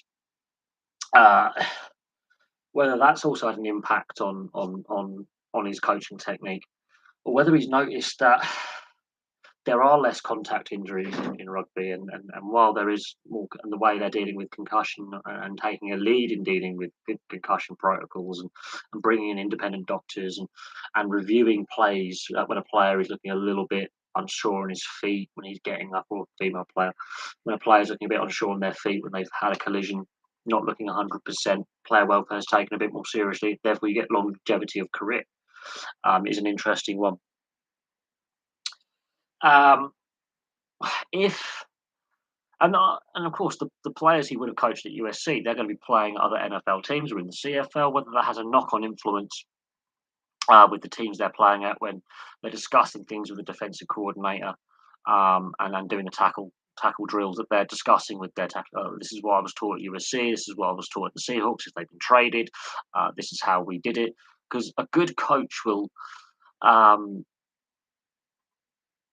will definitely take feedback from senior players. So if you've got a senior player in his defensive unit who has played at the Seahawks since 2010, who is giving input on training sessions, or an ex-player who's played for the Seahawks since 2010, who's now on the coaching setup an assistant to the defensive coordinator, for example, and working with training drills, it's no surprise that they've had two Super Bowls and won one within 5 years of him getting there. That's definitely got to have an influence on the team, the defensive unit, the quality of the fact they may have less injuries, the fact that players may be fitter as well, in regards to their fitness, their core strength, their um, and various other things that I think that obviously will have an impact. And the fact that they've had success in that period since he first arrived is also very interesting. Um, that is a very striking stat. That yes, he goes there in 2010, and within a few years, they have two Super Bowl appearances and win one of them, and they've been a very consistent side since then. And it does seem that they have less serious injuries when it comes to the tackle area, like tackle-related injuries, where like, there's either a dislocated shoulder, concussion, back injuries. Um, there is a correlation there, I think, and it'll be interesting to see if other coaches also employ that technique. Now, when he moves on, whether the Seahawks continue to use that technique on a defensive standpoint, and whether he ends up at another NFL franchise or back in the collegiate game at NCAA, and he continues with this philosophy, is going to be very interesting. But you look at the amount of rugby players that have given a shot at the NFL, be it league or union. You've got Jared Hayne, Valentine Holmes, Christian Wade, Malitia, who used to be a South Sydney Rabbitoh, who was drafted by the Philadelphia Eagles. Three of those players are high-profile players in both codes and internationals, and they played at the highest level. And Christian Wade's all-time leading try scorer in the Premiership in England. Jared Hayne has won an Olympic gold with Fiji in the sevens. Valentine Holmes holds the record for most tries scored in a rugby league international with 7. These aren't bad players. These are top players in both codes they play. They are internationals. Now, the fact that Christian Wade has decided to stick it out with the international player pathway and Jared Haynes had his legal problems, and Valentine Holmes obviously went back to the NRL. It didn't work out for Valentine Holmes. It just didn't quite work because of his style of play, and to a certain extent Jared Haynes' style of play. Whereas Christian Wade is a pure runner of the ball. He's a pure ball runner. You want him on kick returns. You want him as a wide receiver. He's a pure ball runner. Whereas Hayne and Valentine Holmes have played a lot of time at fullback and in the centres and on the wing. They've got a different skill set to Christian Wade, possibly why it didn't work.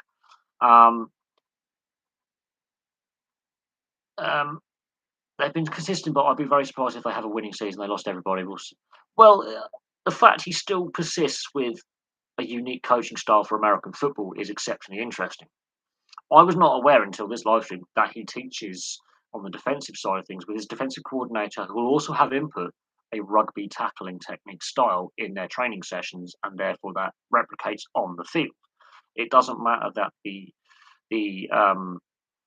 roster they have, the fact they are continuing 12 years later with this defensive system and incorporating techniques and styles from another sport is exceptionally interesting. The fact they've been successful in that period is also significant.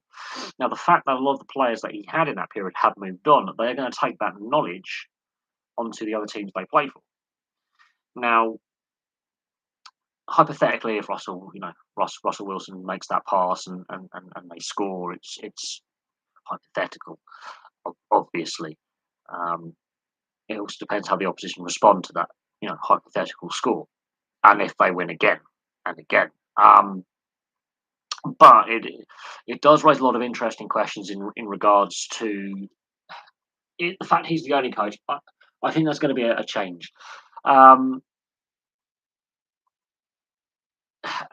as I say, like, it's the same with, like, if one was if David Beckham had scored that penalty in the shootout against Portugal in 2006. Or was it, no, 2004, sorry. Was it 2004 or 2006 that we got knocked out by Portugal? Beckham skies it over the bar. I think it was 2004 at the Euros, and he misses the penalty in the shootout. Again, that's hypothetical.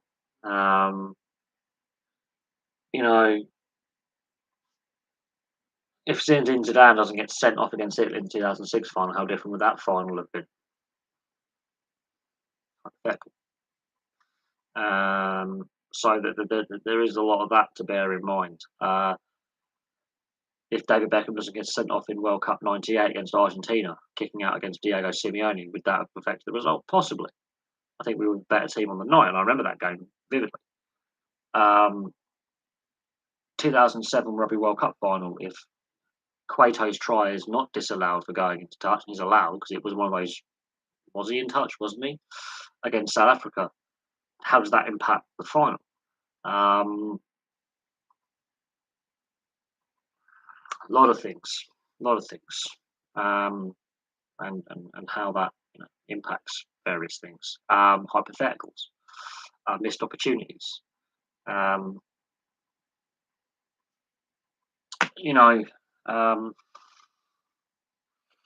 it was a split-second decision. They've already decided to go with the play at the previous scrimmage. That's the play that's been called by the coaching setup and Russell Wilson and his attacking unit. And it just so happens that Malcolm Butler has read the play. As obviously they've looked at the footage of that play before when they've had a similar play, and he's read it. He's done what his defensive coordinator wants him to do, and that's what defensive coordinator is there for. But no, the simple fact that an NFL head coach is using rugby defensive techniques alongside his defensive coordinators, who are his assistants, tells you that at some point defensive coordinators become head coaches, and they're gonna have worked on that system. So when they get the opportunity to be a head coach or defensive coordinator at another team in the NFL. They're going to continue with that because if they weren't happy with that style of defensive training, they wouldn't do it. They would raise concerns, or if and when they move on, I wouldn't be surprised if at some point more NFL coaches start looking at the Seahawks and how they train their defense and implementing that in their techniques. I'm surprised more aren't doing it. And with the CTE lawsuit and the fact that the tackle technique league wide is so absolutely appalling. And it's not that the players are getting hit from multiple angles, it's just generally so bad. And the fact that when the NFL comes to London, when they are when they're doing their pre-match training, the days leading up to the Wembley series and the White Hart Lane series games, they are training at rugby union and rugby league clubs, and they're using training facilities where they may be sharing training facilities with a rugby union club or a rugby league club, like the Broncos or the Scholars in rugby league, or let's say London Irish in rugby union. And they'll be going and using their tackle pads, and they'll be going and using their training facilities, and they will have interactions with rugby players who say, this is what we do in training, this is what we do as tackle technique, this is what we do as when we're reading an intercept, or in attack and defence, how we set up. They'll be learning things, and you can always transfer that skill set across the sport. There was two coaches teaching it, but then Urban Meyer isn't in the NFL anymore, and we all know how good he was as a coach. Yeah. At the end of the day, he was still at some point a defensive coordinator before he became a head coach. And whether it's in college or in the NFL itself, or even the CFL, because some coaches end up in the CFL because they want to get coaching experience as a head coach and learn the trade. The fact that only a very few coaches are teaching that is interesting, but the fact they are willing to look at other contact sports where there's a similar tackle area, like rugby, and to a certain extent AFL have very similar tackle techniques where you tackle with both arms, there's no shoulder charge, you can't hit in the head, you can't lead with the head if you want to stay conscious, and it's all about, as the tackler, the player safety is on you. If you tackle badly and you injure yourself, that is on you. But if the player you're tackling gets injured, that is also on you. When players are punished for bad tackles, it's the responsibility lies with the tackling player, not the tackled player. And we see, I watch the NRL religiously, and I've seen a lot of calls where the penalty's been given, and the players put on a report of sin bin, and it's like, well, the responsibility is on you, the tackler, to make sure that you and your opponent aren't injured. And when it's deemed as reckless or mistimed or careless, you will hear the referee, when they are talking to the player, going, the onus is on you to make sure yourself aren't injured, but the player you are tackling is brought to earth in a safe fashion. So when we have the legs going above the horizontal, where the legs are actually higher than your head, that is on the tackle player. Getting the axis of the, so a dumb tackle is a dumb tackle. You can probably pick them up and drive them, but as their legs, their feet have to be below their head. If their feet go above the head, that's above the horizontal, it's above 180 degrees, you are in trouble. We have seen too many tip tackles go wrong, and spear tackles where the intent is just to be physical and have a dominating tackle, and the tackled player ends up with a neck or head injury or a shoulder injury, and then they are forced to retire from the sport, or they're long time injured and need multiple operations, lengthy spells on the sidelines, and they're not playing, and that impacts the team. So player welfare is on the tackling player, not the tackled player. That's something that the NFL gets wrong. They've outlawed helmet-to-helmet contact, but players still lead with the head.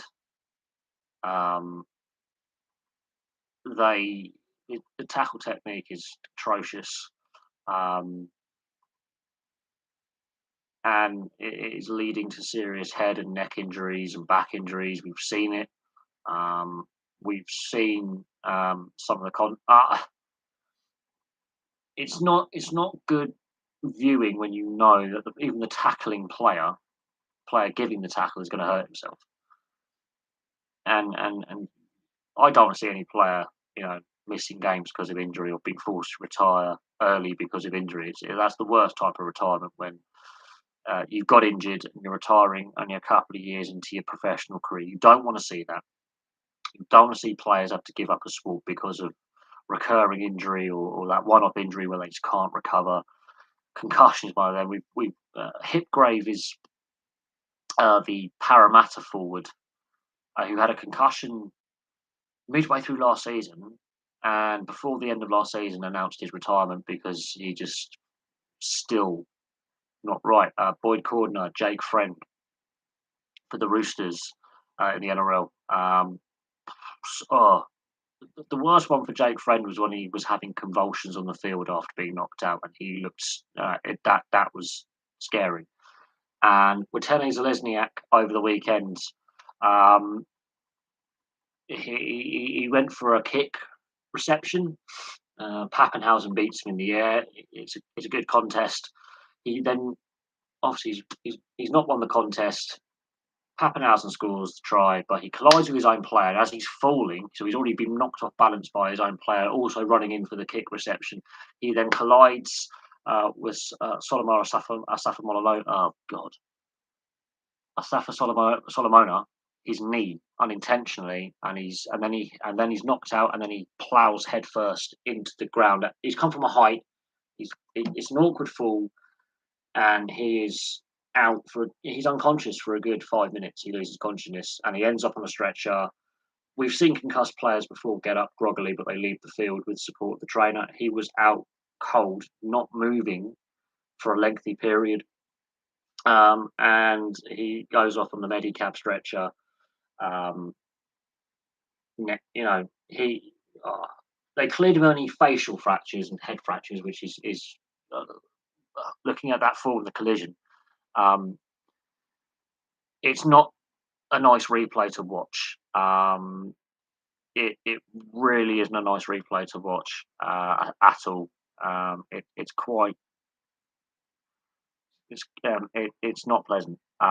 Very I would say it's one of those. And I go back to last year with Joseph Manu being basically having his face shattered by Latrell Mitchell with his shattered cheekbone. How Latrell Mitchell stayed on the field after that and only got put on report. I know he was Simbin. He should have been sent straight stands, thrown out the game. How he's allowed to return to play, have an impact on the game because he's on the winning side, and he does in defence and attack has an impact on the game in a positive fashion for his team. Whereas Joseph Manu cannot complete the game. It then transpires he needs emergency surgery and is very lucky not to have lost sight in his right eye. And if Joseph Manu wasn't slipping down because he's been tackled by another defender for the South Sydney Rabbitohs, he would have been hit in the jaw and throat, which would have actually been a more serious injury, which could have had further more serious consequences. I honestly believe. How he only got 6 games suspension for that is beyond me. But that is another. You can actually hear the collision because the stadium is not completely full because of the COVID restrictions, and the pitch side microphone picks up the collision. You can hear the hit of shoulder to face. You can actually hear and feel the collision on the sound effects mic. All we got to do is go and watch last season's second game between the Roosters and the Rabbitohs, and that is a shocking attempt at a tackle. He's lined him up from a good 20 yards away. He comes in at pace. There is no attempt to lower the height. He sets himself at the height he's going to hit him at. There's no attempt to lower on the body, like the chest or legs. He's staying at head, shoulder to head height. He's lined him up. He's made no attempt to lower himself. He's going in with an uncontrolled swinging arm. He's leading with the shoulder, which he meant to make contact with the shoulder. There's no attempt to wrap the arms. He's gone in with such force. He's aimed for the head. It is intentional. There's no way that was accidental. He's gone in with intent. Now, whether it's just to leave a good hard shot or he's gone in to hurt him, it's irrelevant. There's intent to make dangerous contact, in my opinion, no matter the mitigating circumstance or what he says after the fact. And it does have an impact on the game because 10 minutes later he's allowed after a sin bin to return to play. Yes, he gets a 6 game suspension. That was reduced on mitigation, which I again feel was wrong. I think he should have got more games for that. Personally, the fact that Joseph Marnie gets straight back up, I think, reduces the length of suspension he gets. If Joseph Marnie stays down and doesn't move, I would argue that Latrell Mitchell would have got sent off, would have got a lengthier suspension for that hit. The aftermath on social media and such was abhorrent. And this, I've done a video on my other channel on Elon Musk buying Twitter and what happened on social media towards Latrell's family, his partner, his parents, his friends.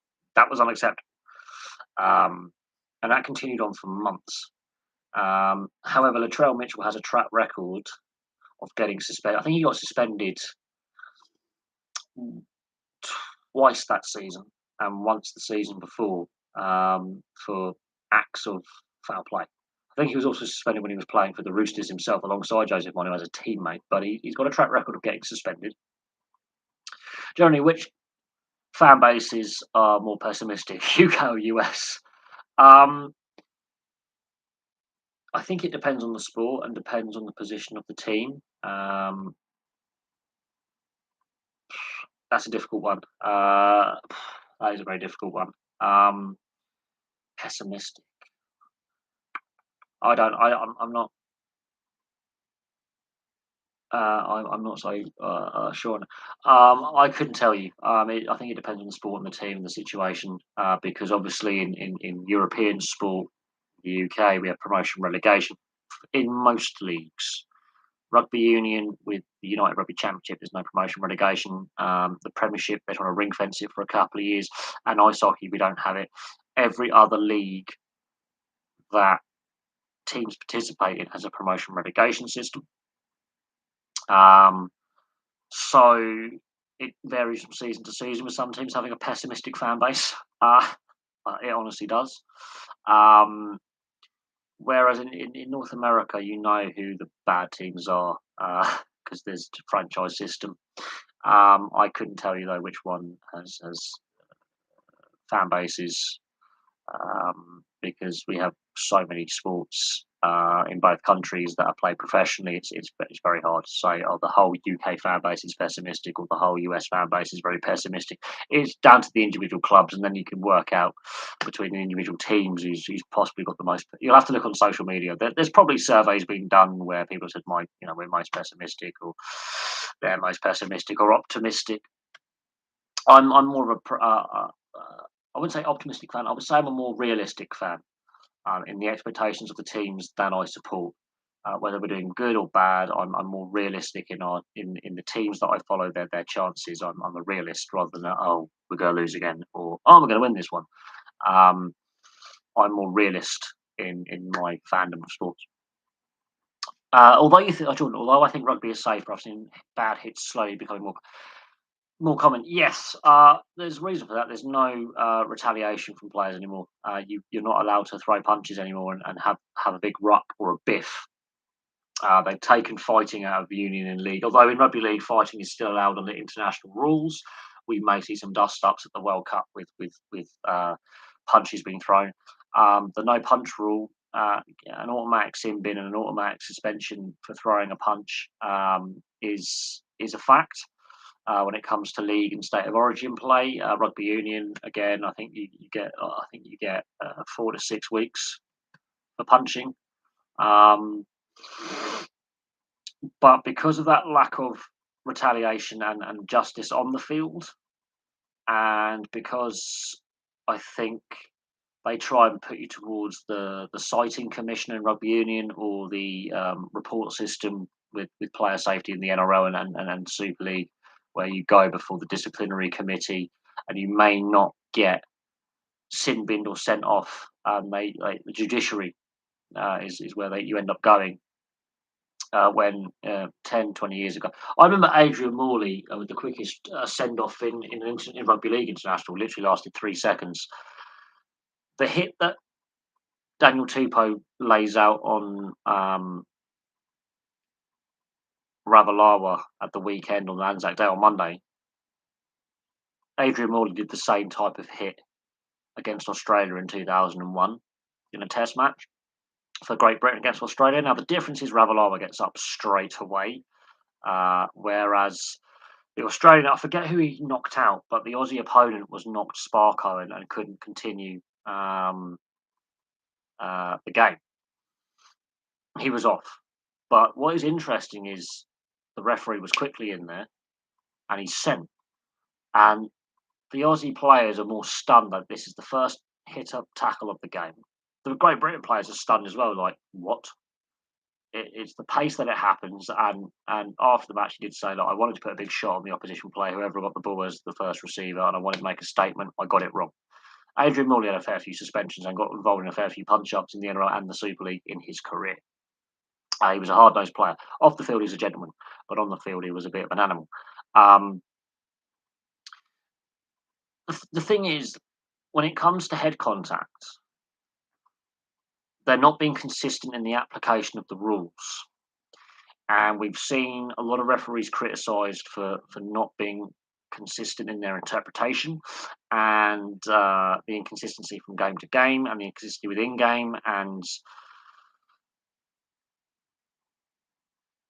it's a difficult one. We've seen a lot of red cards dished out for innocuous head contact where it's unavoidable, where the defending player, because the players coming at them is slipping, they have no choice to avoid contact, and you can see that they're not deliberately. It's more mistimed or accidental than a deliberate. I'm lining him up from 10 yards away. And I'm going to smash and hit him.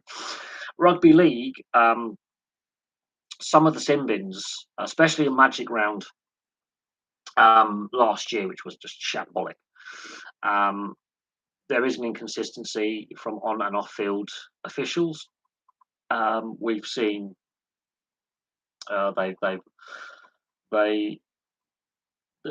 post-season review in the NRL, when it came to referees and the NRL bunker, they restructured it again.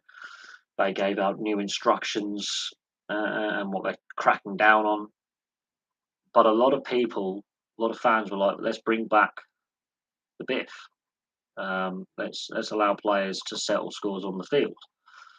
And what I have noticed is, because I have noticed that dirty plays where the chicken wing style of tackle, or the hip drop where they deliberately put all their weight on the player's legs, when they're wrapped round, you still stand in the tackle, so they try and yank him down using their body as a dead weight, and then try and use the guy's legs as a lever to get him over, which I don't like. The wrestle in rugby league, rugby union, we've seen neck rolls and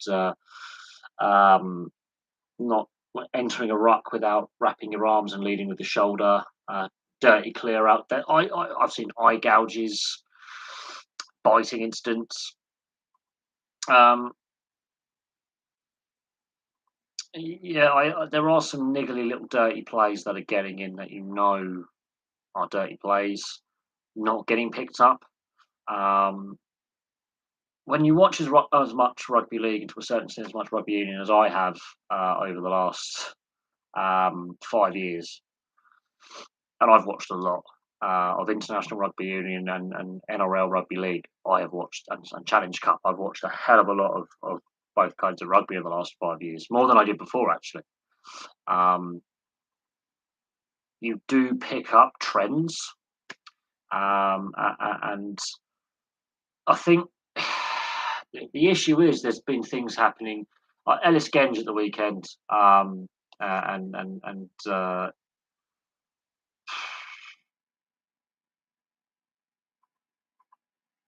I'm not a fan of Genge and Sinclair. Now, when you are assembling your front row, you want good ball carriers, you want physical front row prop forwards. And you do know these players on the side that do, push the boundaries and get close to that line. Unfortunately, Genge and Sinclair are pretty brain dead players. And you see it. We've seen it with the French and Italian sides as well, and the Argentinian teams and the South Africans. There are certain nations where, unfortunately, that's part of the culture is having those dirty players that are well beyond the line. The Argentinians have got loads that like to get under the skin but then overstep. The Italians in their time and the French in their time have had loads again that overstep. We've seen it with the South Africans on a consistent basis that they have some really dirty players that play for South Africa. I remember Tara Umunga and Kevin Mialami basically almost killing Brian O'Driscoll in the Lions tour. They did a double tip spear tackle where he literally his legs were at 90 degrees and they almost broke his neck. And that was a disgraceful attempt at tackling. They knew what they were doing. There was no accidental, well, Christ, we've got the balance wrong here. He was left in a very vulnerable position and absolutely disgraceful tackle. Now, I think the rest of the All Blacks were left a little bit shocked by that. I think at the time, and it did damage their reputation, which I think is especially with Tara Umunga. That stayed with that stayed his reputation even now as a coach. The people constantly bring up that O'Driscoll incident back in 2005. It's regularly brought up.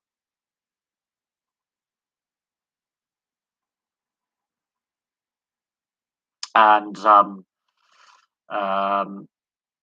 was back in 2005. That incident. That was 17 years ago this summer. That tackle took place, and that was nearly not only career-ending but life-threatening injury. The fact that Brian O'Driscoll had a fantastic career for another decade after that is brilliant, and then Tara Umunga's career ended not long after that. But that was a shocking attempt at a tackle. But we have seen foul play. There's been dirty players in both league and union for a long time. Always has been. But I do think there is a trend where you're looking at the same players getting suspended time and time again. And I use league as an example because I watch so much of it with the NRL. You will see the same players going up to the judiciary for another suspension. And there has to come a point where you've got to think, how long is this guy going to be allowed to continue to play the game? We see it in the NHL. Brad Marchand is now the player who's missed the most games in NHL history because of suspension. He makes Raffi Torres look like a saint for the amount of games he has missed due to being suspended. Tom Wilson, the amount of penalty minutes and suspensions he's had in his career. The fact that Tiger Williams will have the most penalty minutes in history is another thing, but because there's less fighting now in the NHL and ice hockey, there's less although that's gone up the last couple of years. Fighting minutes have gone up and fighting majors have gone up. The style of game's changed a little bit. But Tom Wilson and Brad Marchand are two of the most hated players. Even Capitals and Boston fans will go, "Oh God, they've done it again," and it harms their team. Tom Wilson's hit on Sundqvist, for example, a couple of years ago in a pre-season exhibition game, the blindside hit where he fractured his skull in 3 different places. I think Oscar Sundqvist was a dirty player as well, and he had to have multiple plates put in. That was a shocking hit, absolutely shocking hit, and I completely agree with the length of suspension he got because he's a repeat offender. He did it in the playoffs against Pittsburgh and Vegas in 2018 as well. He had some dirty plays during the Capitals playoff Stanley Cup win run in that season. But yeah, no, Brad Marchand, some of the hits he's dished out and some of the slew footing and knee on knee hits, same as Matt Cook back in the day, Raffi Torres, Milan Lucic. The same players keep coming up who are either active or recently retired, who in their careers were dirty players. And it's the same in the NRL, and it's to a certain extent the same in rugby union, where Backy's both are, for example, former Springbok international, had a pretty shocking um, disciplinary record and was known one of the dirtiest players in rugby union. Even Estebeth has a pretty shocking disciplinary record as well. 5th of March, National Absinthe Day. That's pretty cool. I've drunk a fair bit of the Green Fairy, as it's called. Wouldn't recommend, especially the old school absinthe where it's European grade. And before certain countries joined the EU, you get absinthe at stupid alcohol levels, which would not. You can run your car on it. I wouldn't recommend absinthe for the faint of heart. But I don't drink anymore, so I can't comment on quality of absinthe these days, and percentage, and volume, and how brutal it is for your body, and how dangerous it can be. And it can make you go blind, by the way. If you've got homemade absinthe and it's not been properly distilled, you can go blind, and it's not. But apparently, National Absinthe Day. That's an interesting one. I'll have to look at the history of absinthe and why we have a national or international absinthe day. But no, talking about, like, they need to clean up league and union. I think league has done a pretty good job in rooting out a fair few of the dirty players. Union, yeah, there's some pretty dirty players that regularly continue to get suspended and dish out dirty plays on a consistent basis. And it's the same players. It seems to be the same players regularly getting in trouble time and time again, and brought before the citing commissioner and given suspensions and given fines. Now, there are ways to only drink dark fruits now when I've beer before. I stopped drinking. I actually stopped drinking during COVID. Actually, when the pubs were shut and you had all the entry requirements, it didn't feel the same, and I was already reducing my alcohol intake before COVID anyway. And I stopped before COVID at one point, started up again, and then stopped again, and then started up again a little bit, and then stopped again. And I barely drink now. I think living by myself is quite dangerous, with the ability, the availability of having alcohol when you live by yourself. The thing is, because prices have gone up, and because I live by myself, I don't go to the pub anymore. There's no pubs near me, actually. It's a fair walk to my nearest pub, so that's one temptation taken away. Is not where I lived before. There was pubs right on my doorstep. Where I live now, I have to walk. How many miles is it? About 2 miles from the nearest pub. I have to walk. So already I've saved myself from temptation because I'm too lazy, especially after a long week at work. I'm too lazy to go anywhere to the pub, and pub prices are too expensive. So that's one less issue. But yeah, I don't drink, so it's not a biggie for me. That's cool. You have a holiday.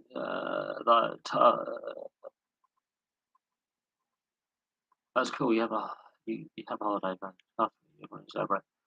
Um, no, well, for me,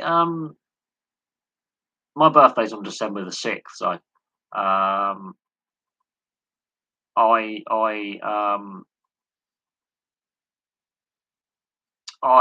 birthday's on December the 6th, so I'm 19 days before Christmas, and that is, and then 27 days before New Year's or something like that. So for me,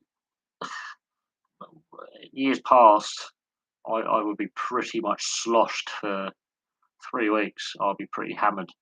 In regards to in regards to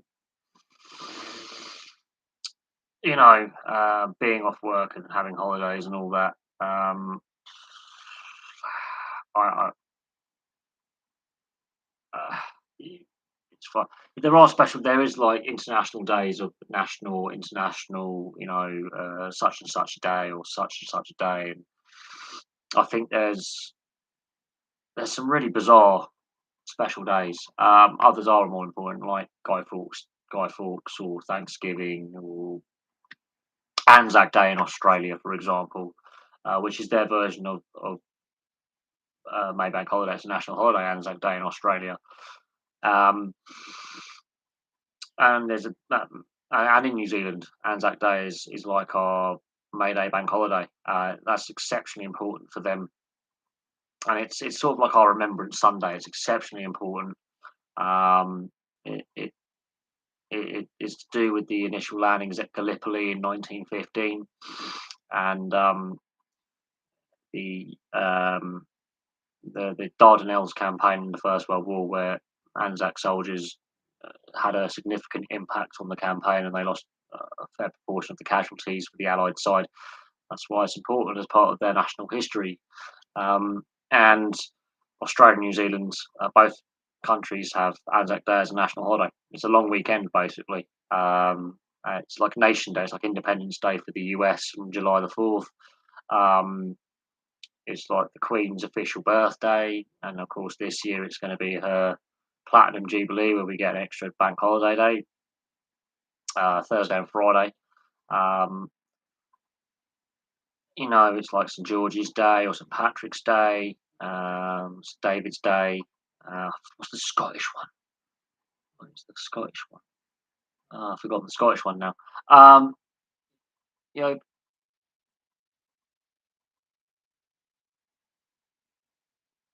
Piers Morgan thinks he's just got a.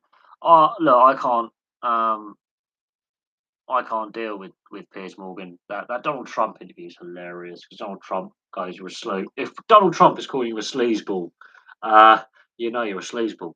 Uh, Donald Trump walks off the interview and just walks off set. I just find that hilarious. Piers Morgan getting owned by St Andrews. That's the one. Um, uh, at the end of the day, Ty- we'll see what happens with Tyson Fury. But we've seen so many retirement rumours with boxers who retire, then come out, retire, and then retire again. Um, should sport be played on a holiday, or should it be avoided? Which do you prefer?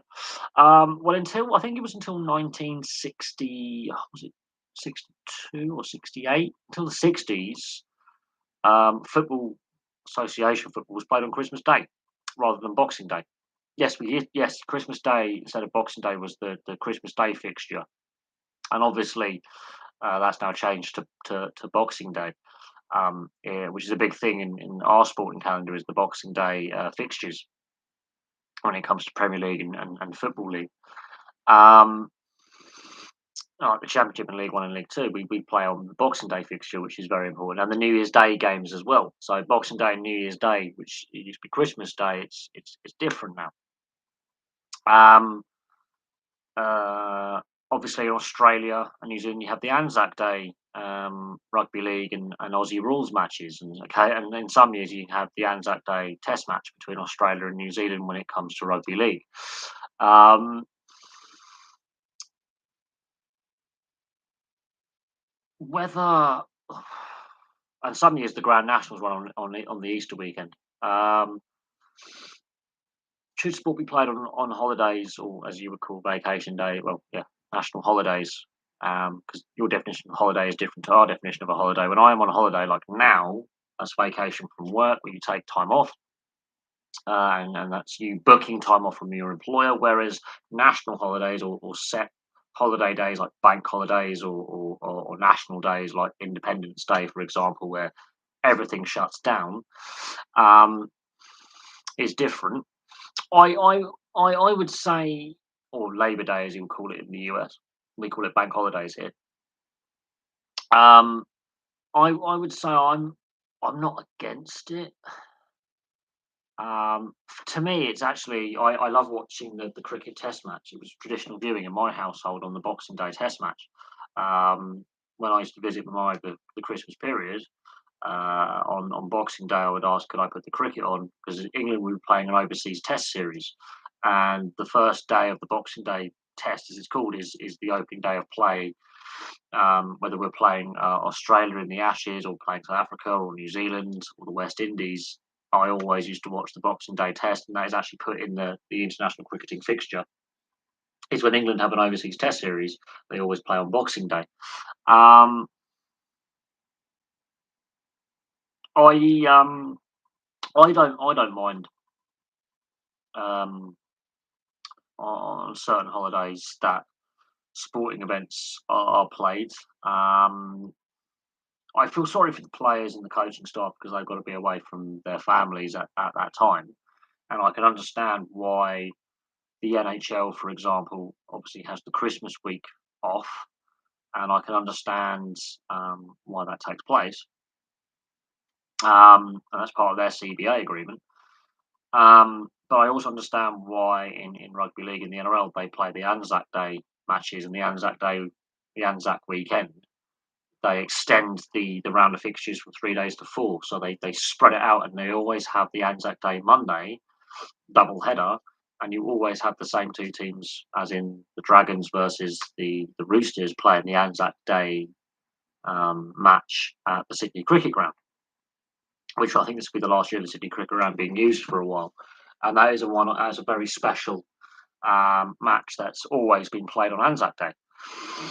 Um, and then you also get the Anzac Day Test match if that is fixture between Australia and New Zealand. That hasn't been played for a few years, but the Anzac Day matches, or the Anzac Test, always happens around that time of year in April. I'm not against it. Australia, no, it's always Boxing Day. It's Boxing Day. They play the Boxing Day Test. They don't play on Christmas Day.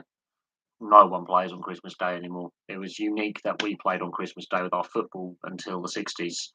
No one plays on Christmas Day anymore. I don't think if you're in a Muslim majority country, they don't play it on Eid, which is the end of Ramadan. It's the same in Israel with Passover. There are certain national days or religious festivals that you just do not touch, and it's you can't have sport on those days.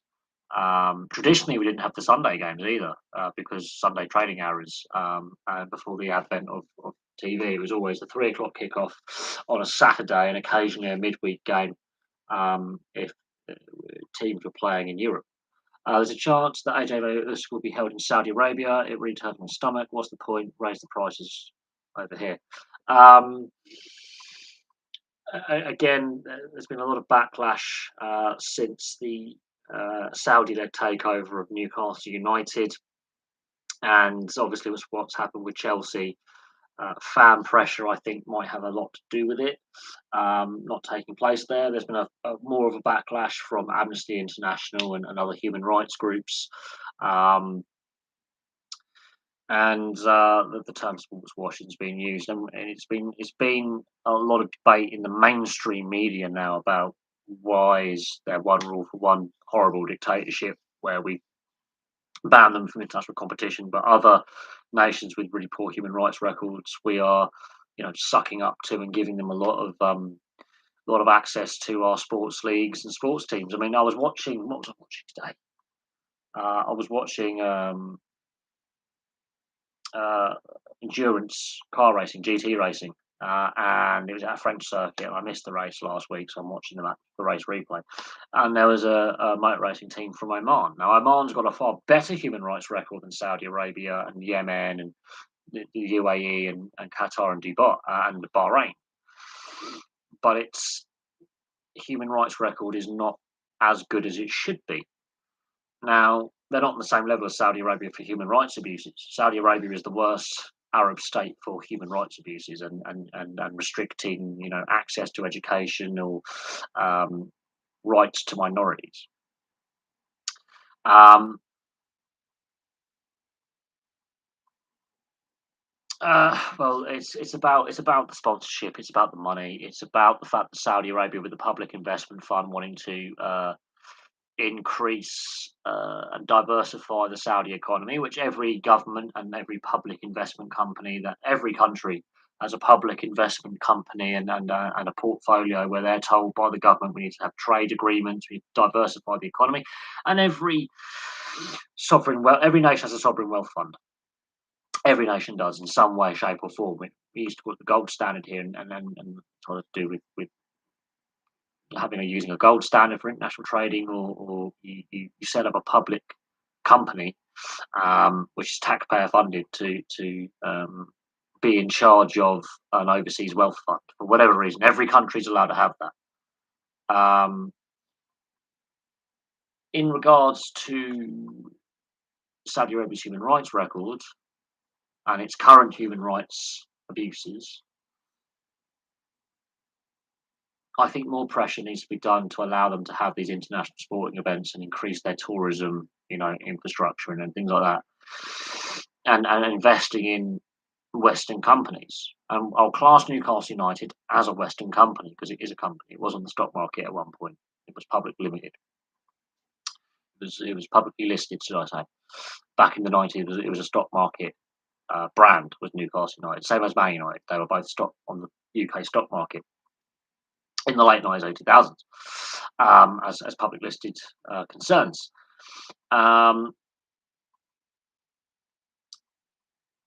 I think more pressure economically and politically needs to be put upon nations like Qatar, Saudi Arabia, Bahrain, you know, Dubai, in regards to some of their human rights abuses.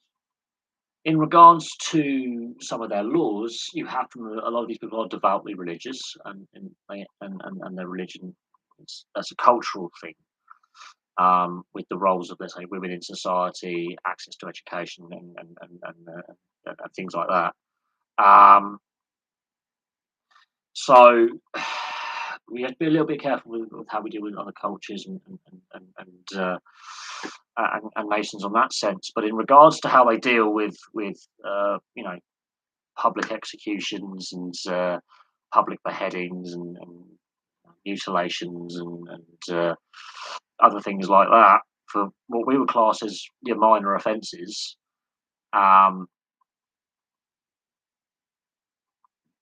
Yeah. Um, um, but we're not stopping the US from hosting the World Cup in 4 years' time, even though they still actually have the death penalty on their statute book. So we do have to be careful if we cherry pick certain nations to dislike for certain things. We really do. But if we're going to ban Russia and Belarus from international competition because of the Ukraine conflict, and then ban individual athletes or teams from participating in international sport, then we can't cherry pick. I'm afraid, and that's the problem. Because the amount of money that the Arab states are pumping into global sport through sponsorship deals with their companies, such as Emirates and Qatar Airways, and some of their sports networks.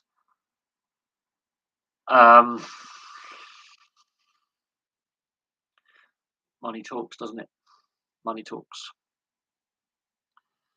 And that's the problem. Money talks. They have sports washed. They have bought their way into the sporting fold, where they now, because of all the corporate arrangements, it actually hurts governments and sports by banning them from competition. It does, and money talks. And the Arab states have a large amount of cash reserves because of the oil and gas industries. A lot of money tied up, which they put in the bank, and now they're diversified from pure mineral extraction of oil and gas and other minerals into banking, property development, ports of entry, so shipping, and logistics, tourism. Sport is part of tourism. They it's a difficult one, and unfortunately, um, that that money talks, money talks, and a lot of and because a lot of their big companies like our airlines like Etihad, Qatar, Emirates, um, they're now global airlines that fly all over the world, and they're big multinationals. You've got big hotel chains like Marriott and Hilton now have hotels in Dubai and Qatar and Bahrain. Um, it it's how you it's how they are getting overseas investment. They're also investing overseas, and that's where buying our sports teams and sponsoring our sports teams and things like that is a bit of a problem. Dyson will not have had a ring walkout. I know a country apart from England. You remember those fights for these reasons as well. Talking about having pay per views and Saudi Arabia, I don't like it either. I'm not. I don't feel it's benefiting the European fans because AJ and Usyk, that's a European fight. It should be held somewhere in Europe. I would say a neutral location in Europe might have a good impact. Fury White, they're both English, so having it in London was perfect. Regardless of who wins, that's a perfect way of looking at that. The pay per view, I don't like. I never liked that format. If you're already paying for a subscription service, to pay for a secondary subscription on top is just brainless business model. There's a reason why people illegally stream and use VPNs to get around geo blocks and stuff and not have to pay. I've been to some pubs before where they've used their domestic Sky or BT Sport from their domestic flat upstairs and routed it into the TV downstairs to get around paying thousands of pounds to have the Sky or BT Sport subscription so people can watch. So there's ways around it. Um, I think Sky and BT have now realised that more people are actually probably watching illegally than paying for their overinflated pay-per-view price. Um, and it no, and it really isn't a great way to get. I mean, I remember watching the Tyson Holyfield ear bite. I remember watching Lennox Lewis win his first undisputed world heavyweight title. It's just pay per view is already subscription sports channels is bad enough when we've seen a drop off of kids taking up sport, and studies have proven that actually harms the growth of the sport rather than helps it. Um, Participation numbers, etc., etc., etc. And and then you put the pay per view on top. It's a really shocking business model because then you are reliant on some of these really dodgy promoters, and then countries like Saudi willing to pay a promoter like Frank Warren or Eddie Hearn their chunk of money to go, look, we'll host the fight here. And then the ticket price to get out there is more, and it's just about milking the cash cow. It's corporate greed, basically. Absolute corporate greed. So there you go. AJ should have leave Usyk alone. No way would he be the right one to fight once this. Um, yeah, I mean, look, the situation in Ukraine has obviously had an impact on European sport and to a certain extent international sport as well. Um, if I'm honest, I was having a discussion about boxing and at work the other day, and I think everyone's in agreement that boxing is not as good as it was 10 years ago, 15 years ago, 20 years ago. It's declined. Same with football, it's declined. Um, the quality level, the product, because what we're seeing now is we're seeing generic athletes, pure generic athletes. What we're seeing now is athletes that are being overcoached, and the flair and their personalities coached out of them. The fear of making a mistake is coached out of them. Oh, look, if Tyson Fury has decided to call it a day, Um, that's his decision. I think it's going to be speculation about his future until he formally goes, I'm now retired, I'm focusing on my family and other business interests. Until he formally makes an announcement, the speculation will be there. And then there's already rumours that he's already agreed to have another fight. The promoters are the ones who are manipulating this, and Frank Warren and Eddie Hearn, they're the ones who are behind the scenes. Um, uh, but I'm not a fan of Frank Warren. I think is a bit more desirable than the Hearn family, Eddie and Barry Hearn, father and son team. In regards to the caliber of boxing, I think it's lesser now than what it was before. And as a sport, I think there's a lot of issues with the governance of the sport, corruption within the sport, and the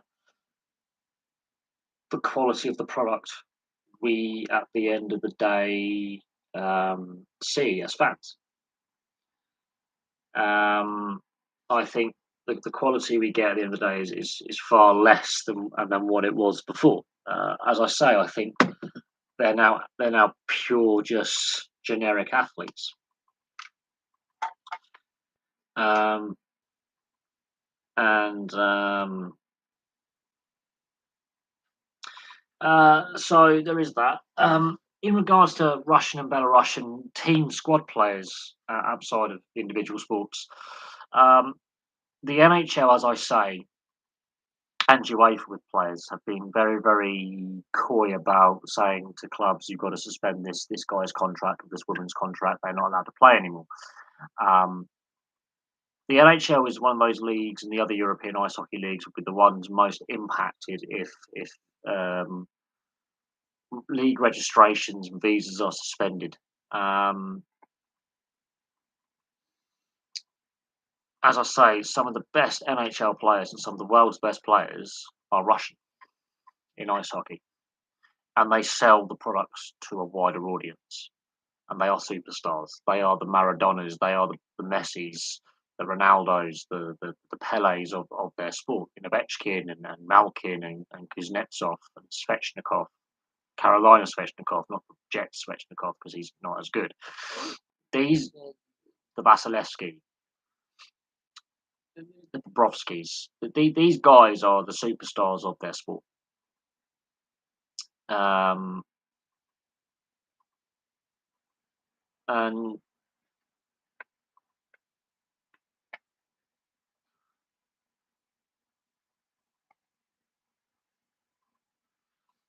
and if they were barred from playing, that damages the sport. It damages the product. It damages the sport's image. At the same time, with the politics that's going on, we risk going back to the 1970s and the 1980s, where we had summit series as peacemaking overtures between the Soviet Union and the NHL teams and the North American, US, and Canadian sides.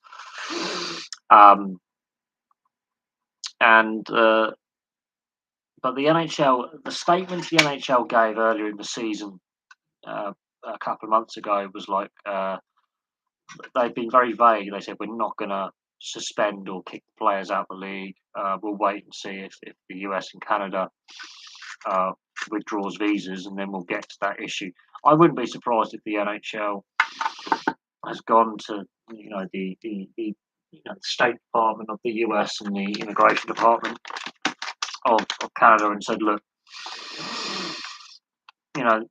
look at the amount of money these guys generate economically for the NHL and local economies in the US and Canada. And then you've got Canadian and American players and some other European players. We've had British players actually signing the KHL as well, actually, playing over there.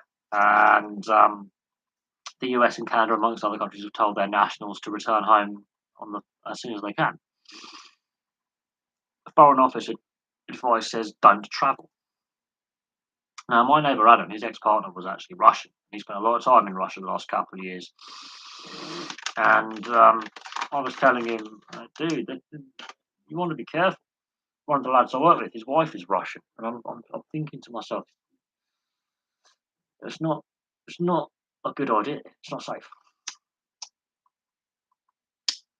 Now,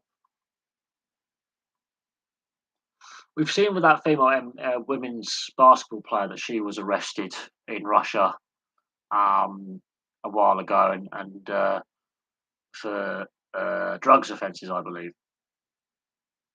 Now again, it's an awkward situation. Um,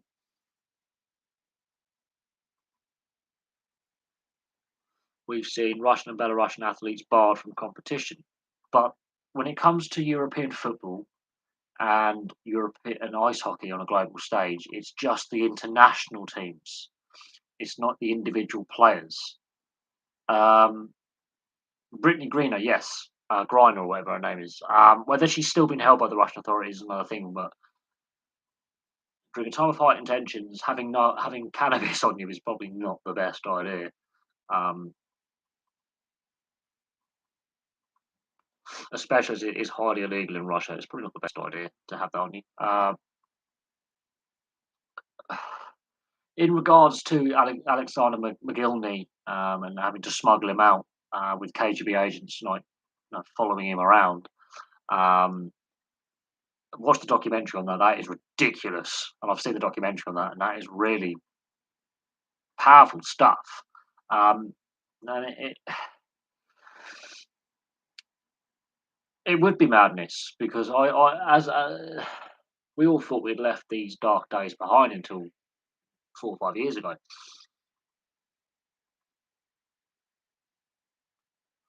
But I do have a lot of sympathy for those individual players playing in the NHL and the other European leagues who are rational from Belarus, who are it's not their fault what's happened politically, and a lot of them have spoken out at great risk, I would say, um, at great risk.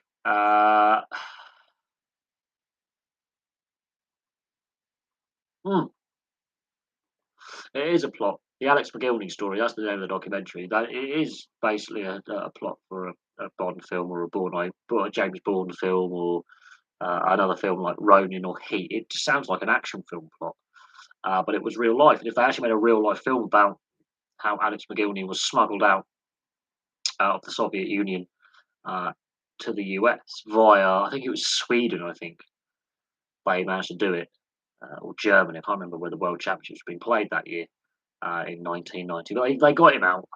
Um,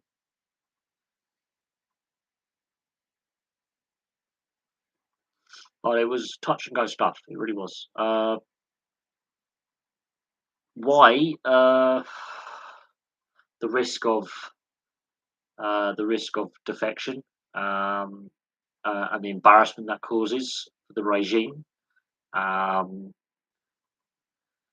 uh, like, Under Obama, the relations between Cuba and the US were thawing. There was better cooperation, and the tensions relaxed. The Castros are no longer in charge. Trump reversed all that. Um, But they're so good at the Olympics, though. The Cubans have a great Olympic record when it comes to their athletes, especially their boxers. It's crazy record. But Cuba, it's more to do with their long-term political standoff with the US that goes back to the 60s and the Kennedy Castro eras. It goes back to Bay of Pigs. It goes back to the Cuban Revolution of 59, 60. It goes back a long time. It goes back 62, 63 years of tension between the two countries politically and economically. It goes back a long time.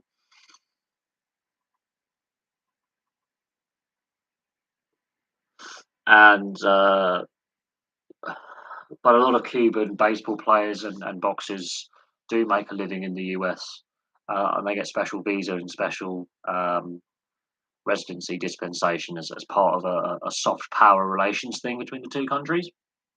and Major League Baseball does recruit from Cuba, so there is certain things where there's a bit of relaxation and a bit of cooperation in that regard. It's like Iran versus the US in the FIFA World Cup. They're in the same group again. They were in the same group stage in 2006, and they're in the same group in this World Cup as well. And Iran and Qatar don't like each other, and Iran, the other Gulf states, don't like each other very much. That's a political issue brewing if something happens over there with the US Iran game where there's tensions. They also met in '98 as well, the World Cup. So there's underlying tensions between Iran and the US when it comes to international sport as well. What's the point? Showcase what Cuba's capable of. And boxing is one of the national sports, and they're very good at it. And they get a lot of national pride out of their boxing history. They're very proud of their boxers. They're national heroes in Cuba. But the political situation between the US and Cuba is very similar to um, the US and Iran and the US and North Korea. I think it's less serious than those two countries. Cuba is a bit less awkward than it could be, but the proximity to Cuba to Florida is and the Gulf states is a big thing. And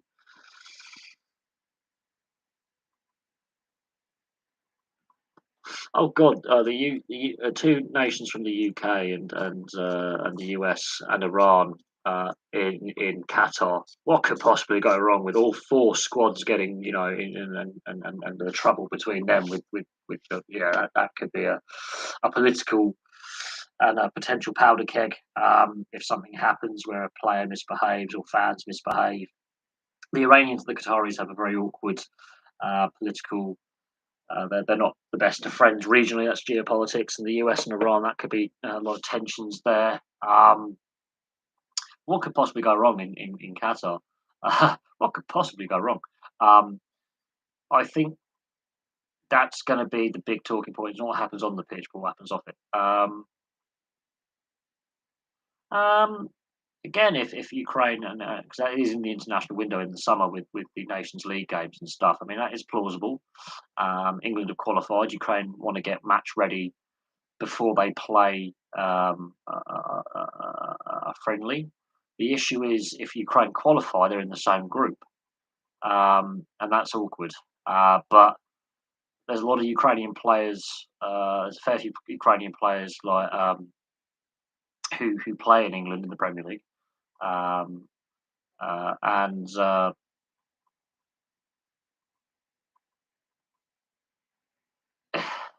it's an interesting one. Because of the time the world with what's happening and with Ukraine right now and Russia and the politics, the warfare and the conflict, it's an awkward one. Hope look, they are playing in the UK against they've got playoffs in Scotland and Wales and it would make sense for them to be based over in the UK somewhere as a training base, play some friendlies and warm up matches and uh, the UK is hosting them because they are playing against Wales and Scotland and all that. And it would benefit them. At the same time, obviously the political situation is very complex, and whether UEFA and FIFA would sanction that, considering that there is a likelihood that they are going to be in the same group and integrity of competition is another thing. We'll see what happens. It's any other year that doesn't happen. So it's a difficult situation, and UEFA would have to agree to it because obviously we've got Nations League matches, and we could have a charity event. There could be, Soccer Aid already raises a lot of money for good causes. There could be a special like Soccer Aid type of thing, or a Premier League All Stars versus the rest of the world All Stars, or something like that. It could be arranged before the World Cup. I don't. We've seen that before, but we'll see what happens. We'll see what gets arranged, and and what happens. I mean, crikey, Sergei Rebrov and Andrei Shevchenko could still lace up their boots and play. Um, that'd be kind of interesting, and you could have like a testimonial or something. And Shevchenko and Rebrov had played part of their career in England, in London, so they're fondly remembered by both Chelsea and Tottenham fans. So there is that sort of connection with Ukrainian players currently playing here, uh, and who have previously played it. And there's even ice hockey players from Ukraine who've played here as well. So there is that sporting connection. Um, and Shevchenko was one of my favourite players growing up. Um, you know, in his prime, he was one of the best strikers in the world.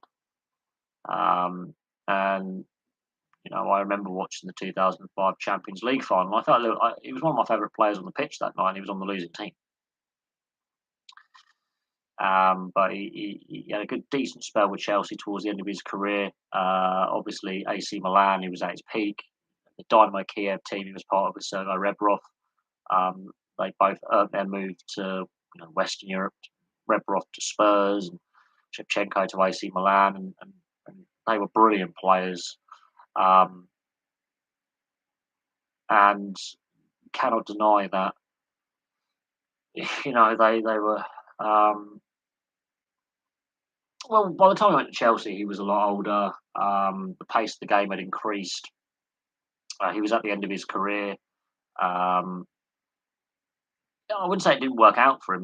He evolved his game when he was I think at Chelsea. I think he was evolving his game to be more of a support forward, where he would still trouble defences, but the English game is different to the Italian game, which is different to the Ukrainian game where he played before. So, had he gone for less money and been on less money per week, his contract was worth less money. I think he would have possibly stayed for a couple of seasons and been more of a depth squad. Basically, he's like the Edison Cavani of his day, where Cavani's obviously gone to Man United and had two good seasons. How good was Javier Zanetti? One of the best wing backs the game has ever seen. Not, I wouldn't call him on quite as the same level as Cafu, but he's up there, definitely up there. And look at his time at Inter and what he achieved, and how when Inter were having some down seasons and weren't playing as well and weren't at their best, um, he still was one of the best wing backs of his generation. And you know, he was a club man. He was very versatile. He could play in midfield. He could play at wing back. He could even play as a centre, an emerging centre. But he was a very versatile defensive player who also had some offensive capabilities. But I would say Cafu would possibly be one of the better defending players as his primary role. But going forward in attack, he was a bit more skillful. But then you've got some other. He was at the time he was playing. There were some pretty good wing backs and defensive midfielders playing, and I think uh, he was a bit more all round than Cafu. He could do a little bit more than Cafu in utility. But then he's playing against the likes of Christian Panucci. He was a brilliant player. When he was playing in Serie A towards the end of his career, you had some very talented wing backs like Grosso playing. Zambrotta was quite similar to Zanetti in his longevity and his versatility as a defensive or inside midfielder or wing back. So at the time he was playing in Serie A, there were some other pretty good contemporaries playing against him, where you could compare them for like. But he was a bit more versatile than some of his contemporaries, where you could play him in inside midfield role, defensive midfield, centre back. He would do a job for your team, depending on how you tactically wanted to set up to play. It was You want to have Zanetti on your team. You don't want to play against him, basically. You know what he brings as a leader. You know what he brings as a player to the table. Um, yes, he was brilliant he was brilliant for Argentina. Very underrated as well.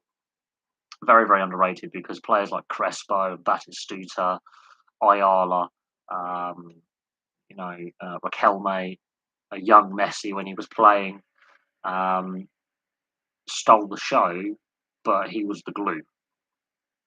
So all their attacking players that I've mentioned they're the highlight reel players. So Hernan Crespo at his peak was brilliant. Batistuta, brilliant when Zanetti's a younger player. Um, Simeone and Mascherano in midfield would kick lumps out of people. You started off with Simeone and then Mascherano comes through later. But Zanetti um, was more versatile than all those players put together. And he was the glue of that team. The players around him, Rojo, for example, was coming through towards the end of his career. Di Maria, Veron was there during the early part of his career. These are all your highlight reel players, your creative skill players, a bit more pace, whatever. He's the glue of the team. He's the energy. He's the engine room of that team. And as an inside left player or an inside right, you could play him either way. He was very versatile. You could play him on the left, play him on the right, central midfield, defensive centre midfield, defensive left, defensive right, wing back. He wasn't the fastest, wasn't the slowest, but he was a good engine room, and he was a good link-up player from the back four if you were playing him in a defensive midfield role through to the more attacking players. Um, you could play him as a sweeper. I mean, Christ, Xavier Netti, just an all-round player. Crikey, if he was a bit faster, you could play him as a winger. I think in his early career, he was actually a good emergency winger, good wing back, where he would just run up and down all day. And as he got a bit older, he rounded his game. He was a more rounded player, and he was so versatile, so tactically versatile.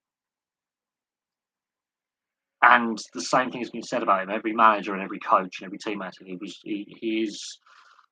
Um, can you imagine him if he decided to move on from Inter, when he was at the peak of his powers and played in England or played in Spain or played in Germany? I think he would have won more. I mean, the Inter side he was playing with was quite dominant towards the end of his career, but the first half of his career they weren't. And that's where I think he does get underrated because half of his career into it were not as good as they were towards the second half of his career when he wins the Champions League under Mourinho and he wins all these Serie A titles and Spanish Cup and Italian Cups and Super Cups. First half of his career, Inter are less successful and he goes under the radar at club level. It's at international level that he doesn't. And he does get recognised for his utilitarian style of play. You could play him anywhere. But he's the glue of the team. He is the glue of the team when he was playing for Argentina. He was undroppable, basically. He had his offensive capabilities. He could score goals. He could create plays. But there were more creative players in front of him, and there were more defensive players behind him. You had your Di Michelises. You actually had your Pochettinos. You had your Ayalas. You had those more defensively minded players who didn't get forward as much. But then you have Zanetti, who can play a sweeper role. He can play defensive midfield. He can play on the left side of midfield, the right side, on inside or inside right, inside left.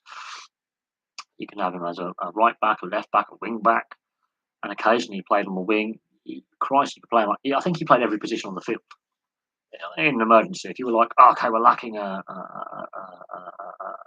left side winger or a left side centre forward for a couple of games, we need you in there.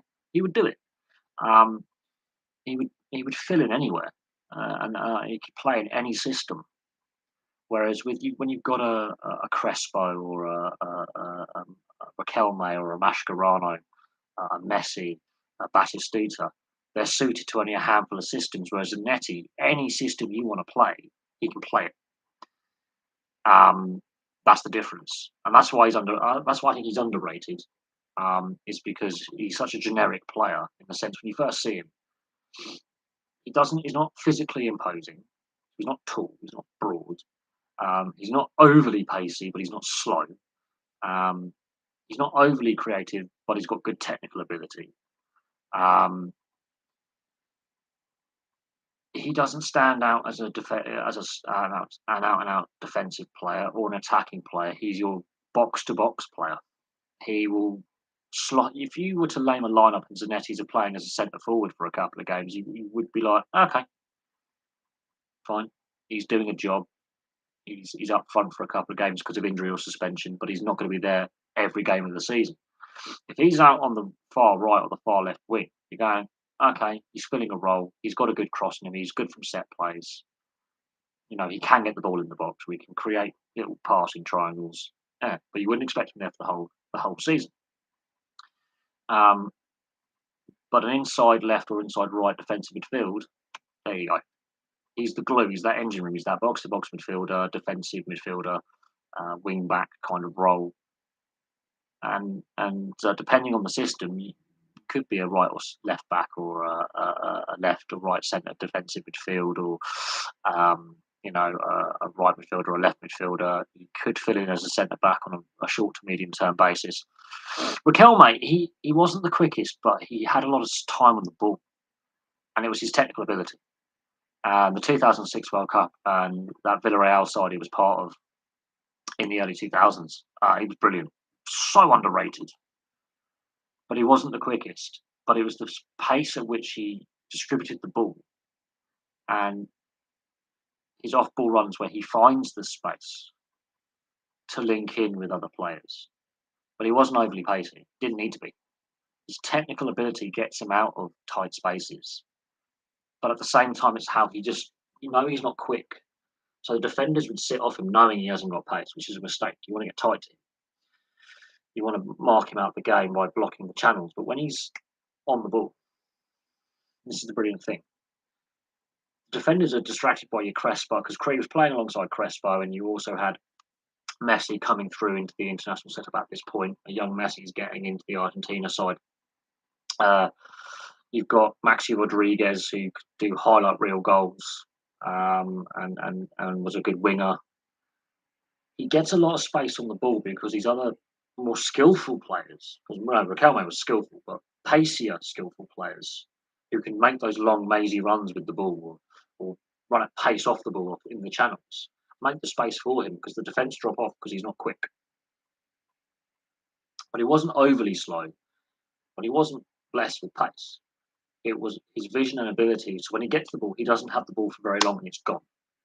So you pass him the ball, he'll have it for a few seconds and he's distributed. It's like that. His distribution's quick. He doesn't linger on the ball. He makes his decision going right. He's already looked where he wants to pass the ball before he receives the ball. In his feet, it's gone. In his feet, it's gone. But he wasn't overly quick, but he wasn't slow. It's just his distribution was quick. So 1-2 touch gone. Second touch is the pass. Maybe third touch. Gets the ball, control's gone. His vision is what creates his space and time. So it always seems like he had too much time on the ball, like lots of time. It's not because he had a lot of space or pace. It was he's already summed up here, where he's got Serene on his left hand side. Serene was his club captain at Villarreal. He was playing more of as a wing back role on the left. And then you've got Cambiasso and Zanetti, Maxi Rodriguez. You've got Crespo up front with a young Messi. There was a Melito, who's another one. You had at the back, you would have had at his peak, you would have had Colaccini, a young Di Michaelis, Ayala. Already, look at the skill that team has. That 2006 side was the best Argentina side on paper I've ever seen. Problem was, under pressure, they crumbled. But that was the best Argentina side I've ever seen. Riquelme was a world class, underrated world class player who should have been higher on the all time rankings of the best of all time, in my opinion. But his vision is what makes him a great player. Not his pace, not his overall skill. It's his vision. He already sees the game. The way he thinks was ahead of pace of the game. He will receive the ball knowing where he's going to put it. And then he's already going to know where he's going to make his move to receive the ball again in the passing triangle to then make it. He's thinking 3 or 4 passing motions ahead. He's thinking ahead.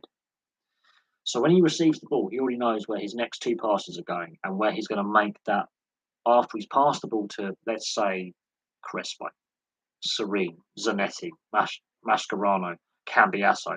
He's already made his next move to then receive the next pass, then bring the next player. He's thinking 2 phases of play ahead. So he's already got the ball out quick, received the ball, moved it on, made his next move, receives the ball again, passes it on.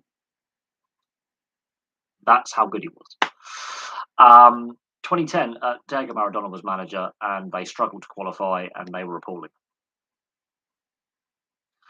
Bearing in mind, Riquelme's not there, Serene's not there, Crespo isn't there, Higuain's up front. Oh, God. Higuain. Oh, God. The most overweight centre forward I've ever seen. He got a beard. This is a guy with a beer gut. He's got a great scoring ratio, but Gonzalo Higuain was never fully fit because he was always 2 stone overweight. Higuain was a walking beer barrel. The issue was that they became too Messi-centric and didn't have enough. The 2006 side, for me, and to a certain extent the 98 side, the 98 to 2006 era for Argentina, they had the best team on paper, but failed in the big games. 2014, they limped to the final. And there's the difference. So the 98 to 2006 side for quality and skill on the ball was, I think, comparable to the 78 winning side. They had just talent, but it was the way that goal against Serbia in 2006, where there's like a passing of like 27 passes and every player touches the ball at least every player is involved in the build up. And it's 3 minutes of solid pass and move, pass and move, pass and move.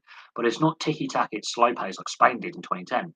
It's always pass and move with intent at fast pace. And Riquelme touches the ball and makes 5 separate passes and moves. Cambiasso breaks up the play, does a little back pass. No, Cambiasso is the first player other than Abondanzieri, the goalkeeper, to get the ball deep. Riquelme, Serene, Riquelme.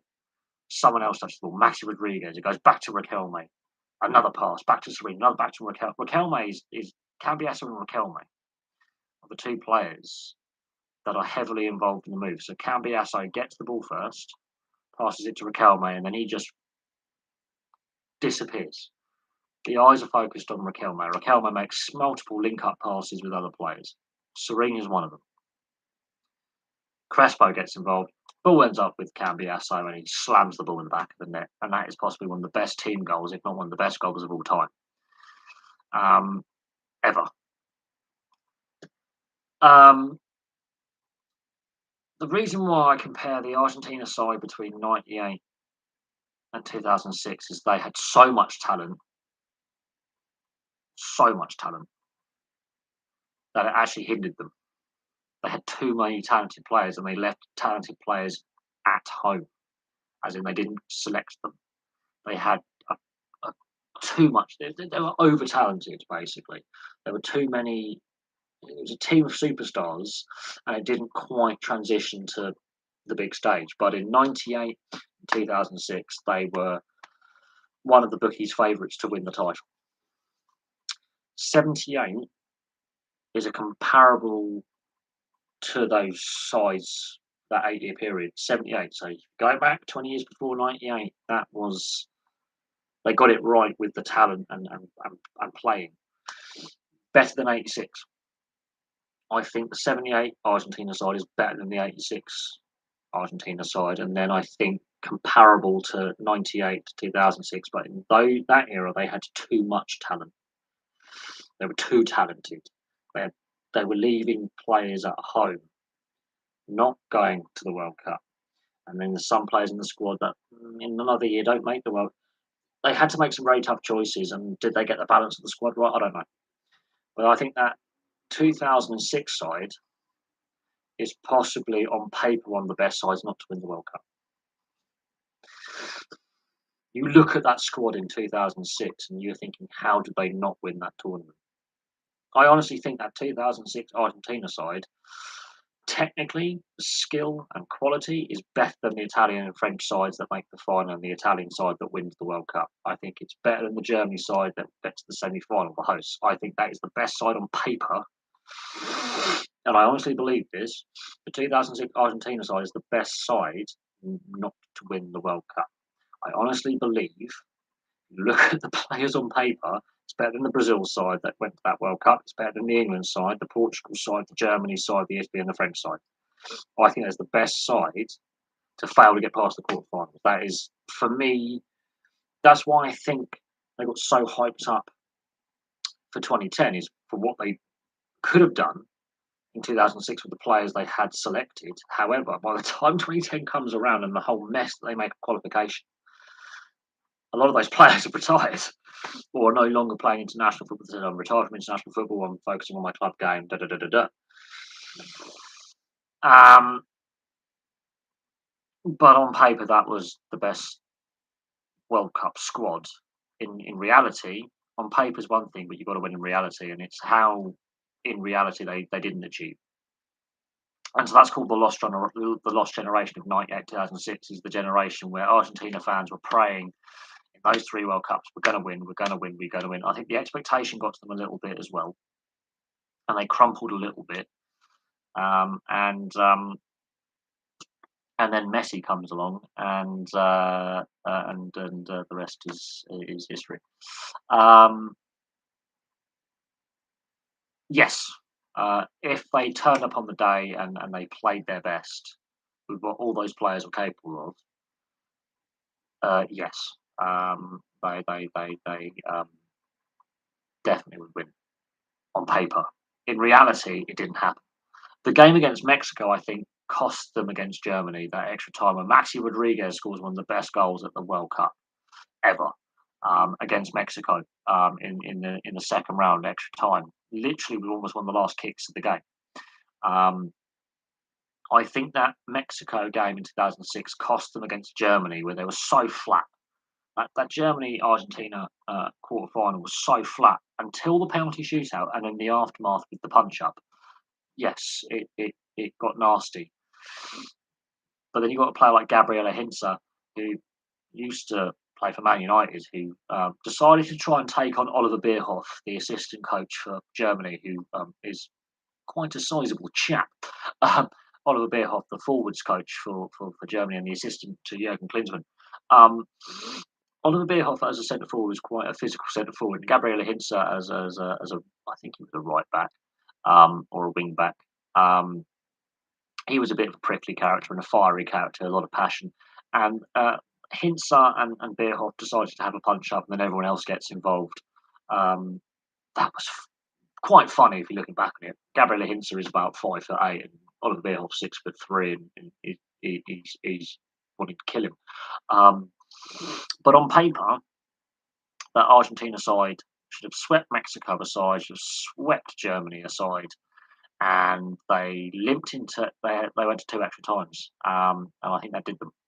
I think the expectation, and they were too skillful, because every player on the ball was brilliant. Every player on the ball was brilliant technically, and then you can be too good. You can be too good. Sometimes you need some players who are a little bit less technical, just bang, it's gone, and a bit more physical. And I think, and this is where the Dutch with total football in '74 and '78 came up short as well. On paper, they were the best side.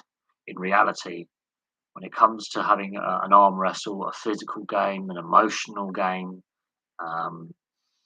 maybe even a bit of a dirty game, because they are so skillful but also so emotional, they lost sight of what they were about.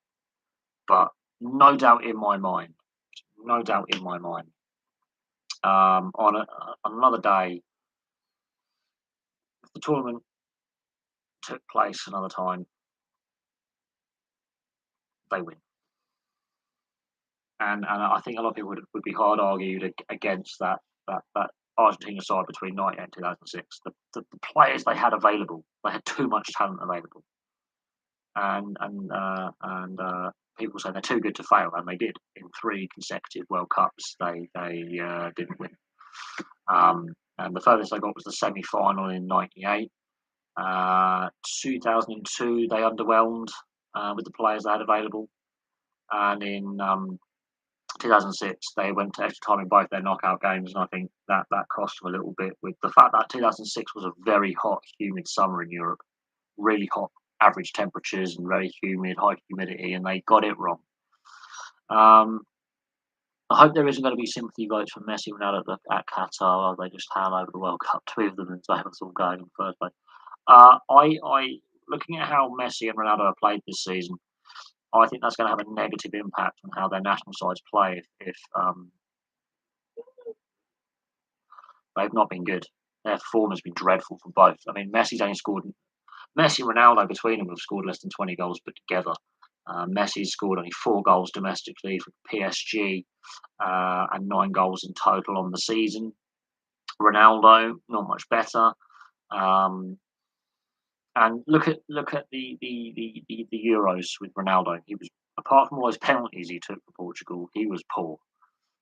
He was very, very poor. And the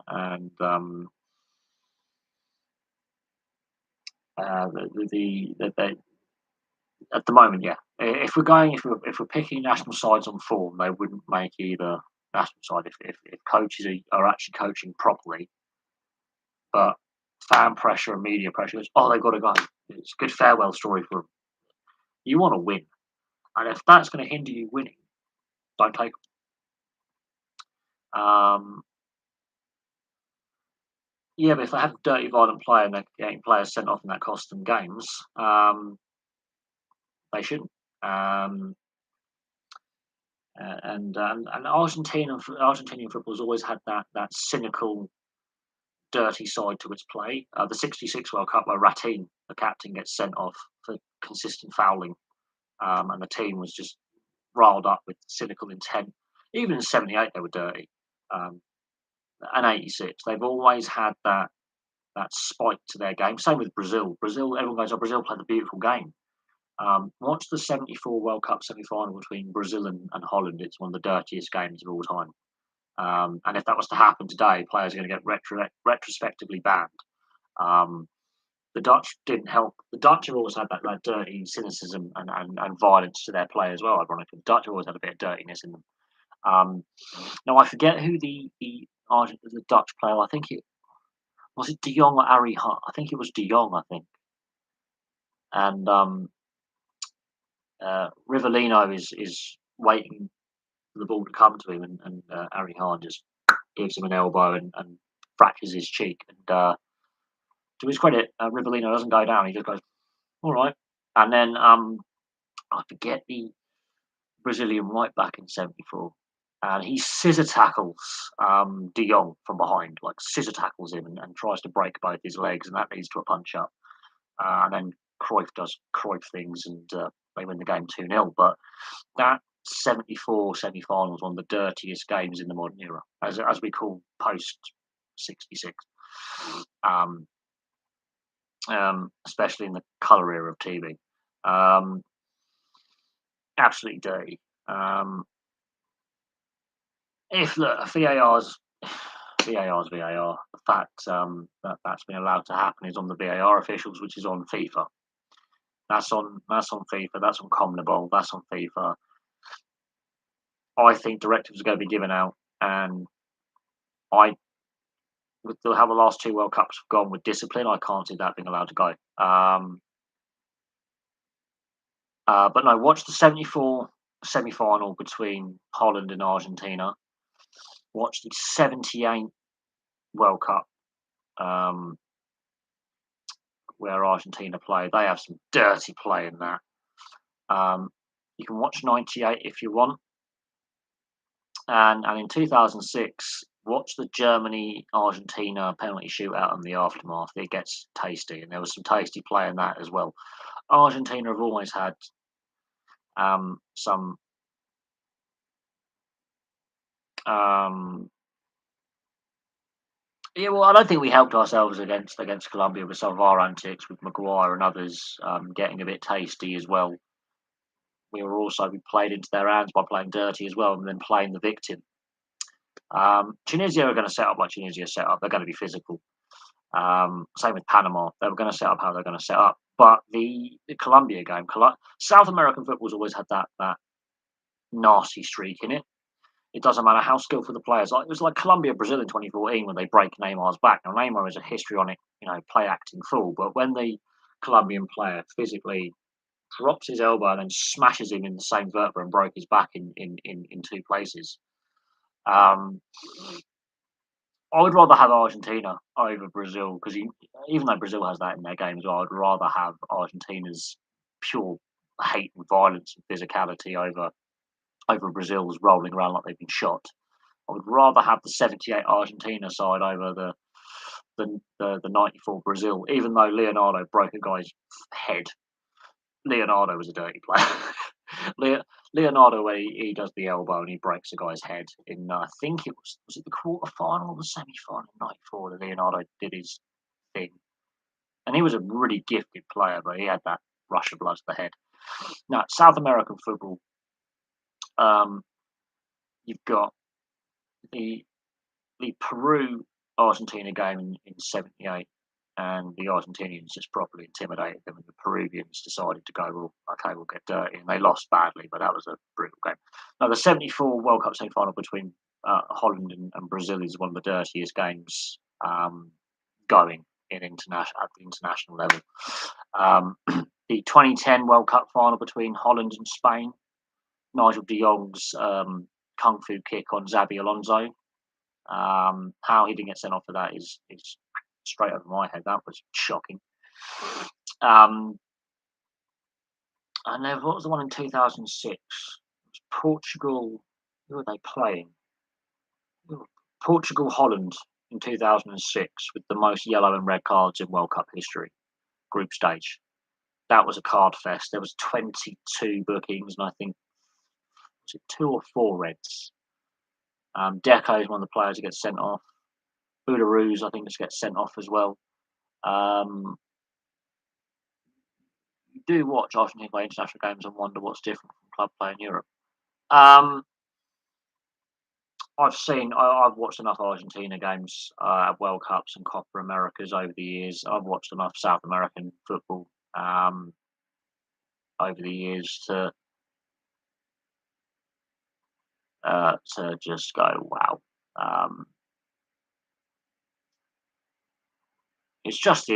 South American international and South American club football is just something else. The atmosphere in the stadiums, the style of play, it's very dirty actually, but it's a lot to do with a lot of the social issues with the military dictatorships and other stuff. It is. It's South American. When you watch their club players and they're indifferent or their form's sloppy or whatever, but then they go play for the national. It doesn't matter what South American nation you're talking about. They put on that national jersey and something clicks in them, and it just different. It's like watching different players. But there's a lot of the social history in South America, the military dictatorships, the political violence. It transcends itself to the sporting side of things, and then it's South American football at club and international level is completely different culture than what people expect. If you watch the Argentinian or the Brazilian or the Chilean league, Colombian football, Peru, it doesn't matter what nation or domestic league you're watching, Bolivian, whatever. It's just mad, absolutely mad. East Asian countries we were talking about, Japan and Korea. Japan and Korea, they're very good technically. They're exceptionally fit. The fitness of their players is outstanding. They put a lot of emphasis on fitness. Technically, they're very, very good. They've got some very quick players as well. And the Japanese women's team is world class. They're one of the best of the women's nations. They've been World Cup winners in the past, and they've been to World Cup finals in back-to-back World Cups before. The Japanese game, they're very good technically, and where they lack in height, they make up with pace. But technically, in their fitness, you cannot doubt that the Japanese fitness. Um, I fear if they get away with what they did earlier this year against the European team, let's see how their fans react when they go back to their clubs. Hope it's not us though. Um, as I say, when it comes to there's a toxic element to fan bases at the moment with some of the stuff going on social media and you know, just disorder at games is a big topic, obviously. Um, oh, the Japanese and Koreans. I mean, when I've watched them at World Cups um, since '98, um, their technical ability cannot be doubted. Um, they're they're very good technically, and they play the game at pace. And they're very well organised as well. In regards to their style of play, I don't think there's any specific style of play that's different from the European leagues because the best Japanese players play in Europe, so they pick up the European style of play and then they take that to the national side. And a lot of them have worked obviously with some top European and South American coaches, and again they transition that over to the national sides they play for. But they are very good technically, and um,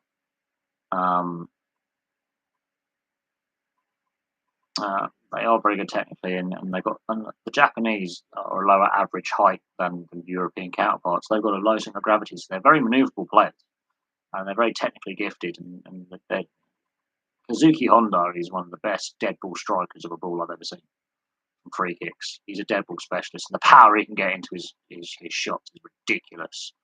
Kazuki Honda, he's one of the best all-time players of all time. Kagawa and others, they have some very good technical players. Um, VAR just let them get away and turn my side really for better. Oh, look, VAR has failed on so many levels when it comes to foul play and getting decisions right. It doesn't matter if it's in the Premier League or in Champions League or internationals. VAR has been a farce since they brought it in. VAR was at its peak at the Russia World Cup 4 years ago. Had a good starting point, and now it's not as good. Um, FIFA has screwed up VAR, and the domestic FAs and leagues have screwed up VAR with different interpretations and different rules they're selecting to use VAR for, and what's the remit, the lack of consistency. When you've got to draw lines on the TV screen to say, is that offside? That's not clear and obvious. Let it go. And the fact that VAR has missed so many things, and it troubles me intensely. It troubles me. Um, if VAR makes some bad blunders at the World Cup, FIFA is going to be under further pressure, um, and it's going to raise a lot of questions about you know why the use of technology in football has been hindered, why it's not been properly implemented, why they haven't liaised with other global sports that do use video replays and technology to get decisions right when there's a controversial decision and captains challenges and things like that, and how they implement their basic remit, what they're looking for. Is it for foul play? Is it for offside? Um, Generally, with video refs in rugby union, rugby league, they're looking for the foul play, and that's their remit. It's up to the referees to get the offside right, whether the players agree or not. Rugby league has brought in that captain's challenge if there is an incorrect decision. But generally, the TMO is when it's in the act of scoring and foul play. It's generally what they're there for. Whereas in rugby league, if there's a knock on and they pick it up, or if the referee misses it, they go, you missed something. But in my opinion, FIFA and VAR and then the domestic FAs and domestic leagues have got the implementation of it wrong, and it's left fans frustrated. Lingard's toenail being offside in that Nations League semi-final against the Dutch was, I think, what has turned me off the use of VAR is not when he gets decisions slightly wrong or whatever. 'Cause there's always human error. It's the lack of communication between the fans in the stadium, the referee, which we can't hear, and the players. That's what's turned me off VAR is when it comes to when the referee's using the video ref. Rugby union, rugby league, ice hockey, NFL, other leagues that use a video ref system. The referee is fully mic'd up. Fans inside the stadium or arena can hear. Fans at home can listen on the TV. So we know what's going on. The players know what's going on when the referee is going to VAR. For example, when it comes to the video ref. Regardless if you feel that the video referee's got that decision wrong, at least we are knowing the process of what they're looking for. So we're looking for foul play involving a couple of players. We want to review an incident. We're looking for an offside or has the ball crossed the line, whatever. You know, there's been a captain's challenge for a review of a decision. Simple remits. Foul play has points being scored, so goal, try, whatever, and a captain's challenge. We think the referee or the VAR I've got it wrong. Can you have a review, please? And that's it. And then the other sports or a bench challenge have generally got their review systems for the most part right. Whether they're consistent with how they review the foul play or the offside is another thing. If they got it right, got it wrong, and then you can argue if that consistently keeps happening where that decision's borderline, then at the end of the season you can review that rule in the game. But we know what the referee's discussing. We know what the officials are looking at. We know what the question is. Then the official will go, look, I think we've seen some foul play. We want to advise you. What do you think? Okay, we're in regular communication. Rugby union, rugby league get that quite right. The NHL and the IIHF, when it comes to World Championships, get that right. Cricket gets it right when it goes to upstairs for review. If the umpire's uncertain, or if the captain, especially with an LBW decision, and they feel that it could be an edge on to the wicketkeeper of the slip with a swing bowl, they will go, right, one of captains challenge this, and then they're allowed so many challenges, and the umpires will go, okay, we feel that we may have got that decision wrong. Let's see what the video officials have to say.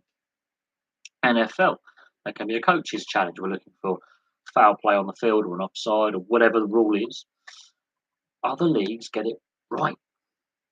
So we as the fans know what's going on inside the stadium if we're at home. Fans in the stadium know what's going on. The players know what's going on. The coaching staff on both sides know what's going on because they know that the decision's been taken upstairs, as we say.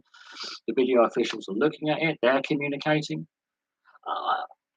Yes, we can talk about should they stop the clock when there's a foul or when there's a VAR and they then bring the clock back on, get rid of added time, absolutely. But at the same time, if you want to get the decision right, there's a way to do it. There's a system in place. It's the communication. That's what I don't like about VAR. And then they're trying to tell FIFA and the various domestic leagues, we want to speed up the process. We want to get the decision done as quickly as possible. You may need to see 6 or 7 replays to work out whether that's deliberate foul play or accidental, whether it's a red or yellow. You want to get the decision right. What annoys me is the lack of communication and the lack of what's the referee looking at, what's being reviewed. How do we at home know? It can do. I think VAR should be looking more at foul play, and they miss so many acts of foul play, and they get decisions wrong where it should be red and it ends up being a yellow. And they keep changing what VAR looks at. If you look at rugby league and rugby union, it's generally when the on-field officials have missed an act of foul play which needs a review. Doesn't matter if it's a couple of minutes earlier, gets pulled up. Whereas in football, VAR, it's just a mess. Especially if we don't discuss it anymore, because I'm going to get frustrated because I've got a lot of frustrations with the implementation of using the video referee. Where rugby union, rugby league get it pretty good is they look at foul play and the act of scoring, whether it should be reviewed for is the player in touch, is it a forward pass, is it Has there been a knock on in the act of scoring? Is there an offside? Is there obstruction? That kind of thing. And the referee will be going, oh, I think no, we're going upstairs. We may have seen something. We may need to review the scoring play, or we think we've seen foul play in the build up or in a previous phase of play. And that's where I think other sports have got it right. They're in full communication. They're fully mic'd up. We at home can hear them on the TV. Fans in the stadium can hear what's going on, and the players know when there is a review. The coaches know when they're going to a review, and there's less of a grey area, so you can be less frustrated. Whether they get that decision right or wrong is up to the VAR officials at this point, or the video ref officials. So if the on-field ref has gone right under advisement, we're taking this upstairs, and then you hear what players go, well, why is that not being given? Well, that's their decision up there. They overrule me, and that's where if you take it to the higher level, which is what the video ref is, the video ref can overrule the on-field ref. There's a hierarchy system there. And in some games, you won't actually see a video ref used at all. Ironically, it's not every. People think the video ref is used every single game for every single incident. It's actually not. It's not as often as you think, and the amount of decisions is not as often as you think. Uh,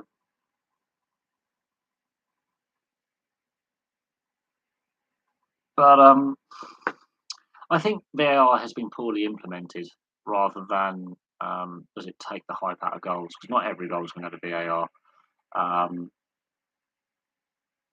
But the way it's been implemented and a lot of the negative headlines around it is undermining confidence in the system. I'm just surprised that it's taken this long for the wealthiest sport in the world to implement a video referee system and use the technology that other sports have been making use of for 20 years.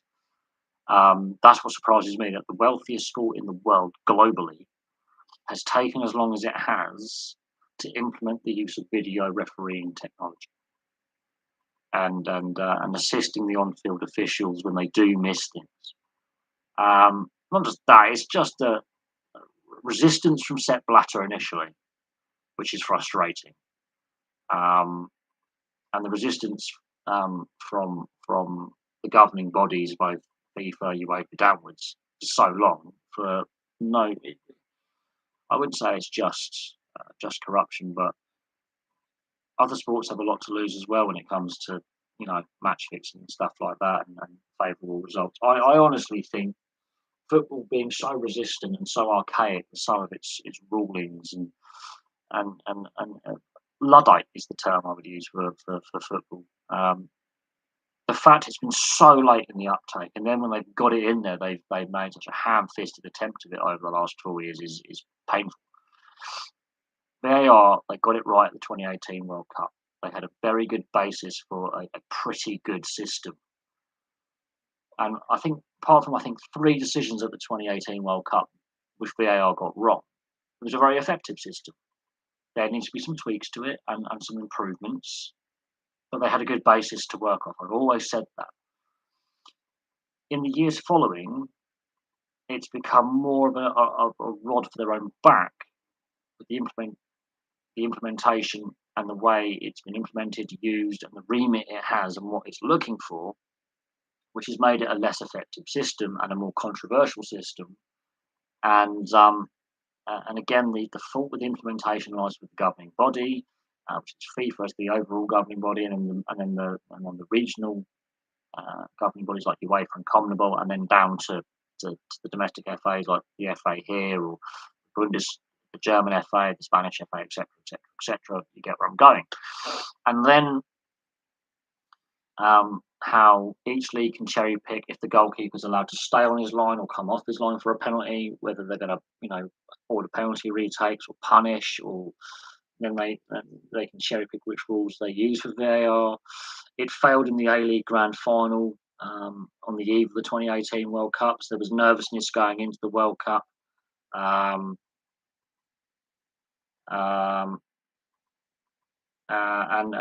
well, fans are already lacking faith in the governing bodies of especially football governance of the game. There's already a lack of trust and faith in the system being fair and impartial, and the governance being fair and impartial.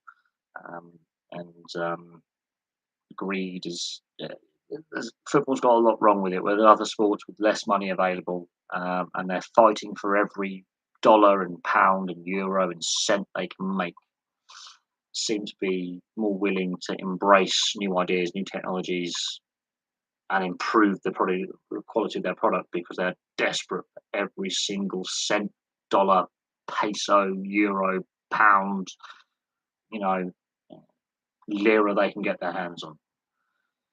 Whereas footballers got so rich and so greedy at the top end that they're they they're risking turning a lot of fans off the sport and then weakening their brand. And this is the crossroads for this year is this Qatar World Cup. The Women's Euros I'm looking forward to in a couple of months, but this Qatar World Cup is the crossroads. And depending how it goes, could go a long way to the future direction of the sport going forward. Anyway, it's 11 o'clock. I've been going now for nearly 3.5 hours. I'm going to call it a night. Thank you very much for all your questions. They've been really, really interesting. We've discussed a lot of stuff. Hopefully, it's been kind of fun for you guys asking all the questions. I've really had a lot of fun doing this tonight.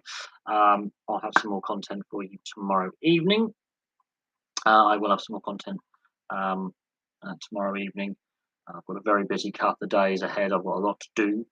But for now, thank you very much for all your questions. And also, if you've got any friends as well who'll be interested in discussing sport and stuff, get them to subscribe. Spread the word, subscribe to the channel, because obviously when I hit 1,000 subs, all this hair is as I say, coming off. I mean, look how long my hair is. Quite long, isn't it? So yeah, all this hair when I hit 1,000 subs is coming off. I mean, look at it. That is quite a significant amount of hair to come off. So the quicker we get to 1,000 subscribers, the quicker this mop of hair gets all cut off, and then we start again. So yeah, the word of mouth is a great way to grow the channel. Obviously, I'm going to keep making content as well, and there's a lot of things for me to discuss. There's a lot of things that are discussion worthy right now. But yes, thank you very much for watching. I will have some more content for you very, very soon.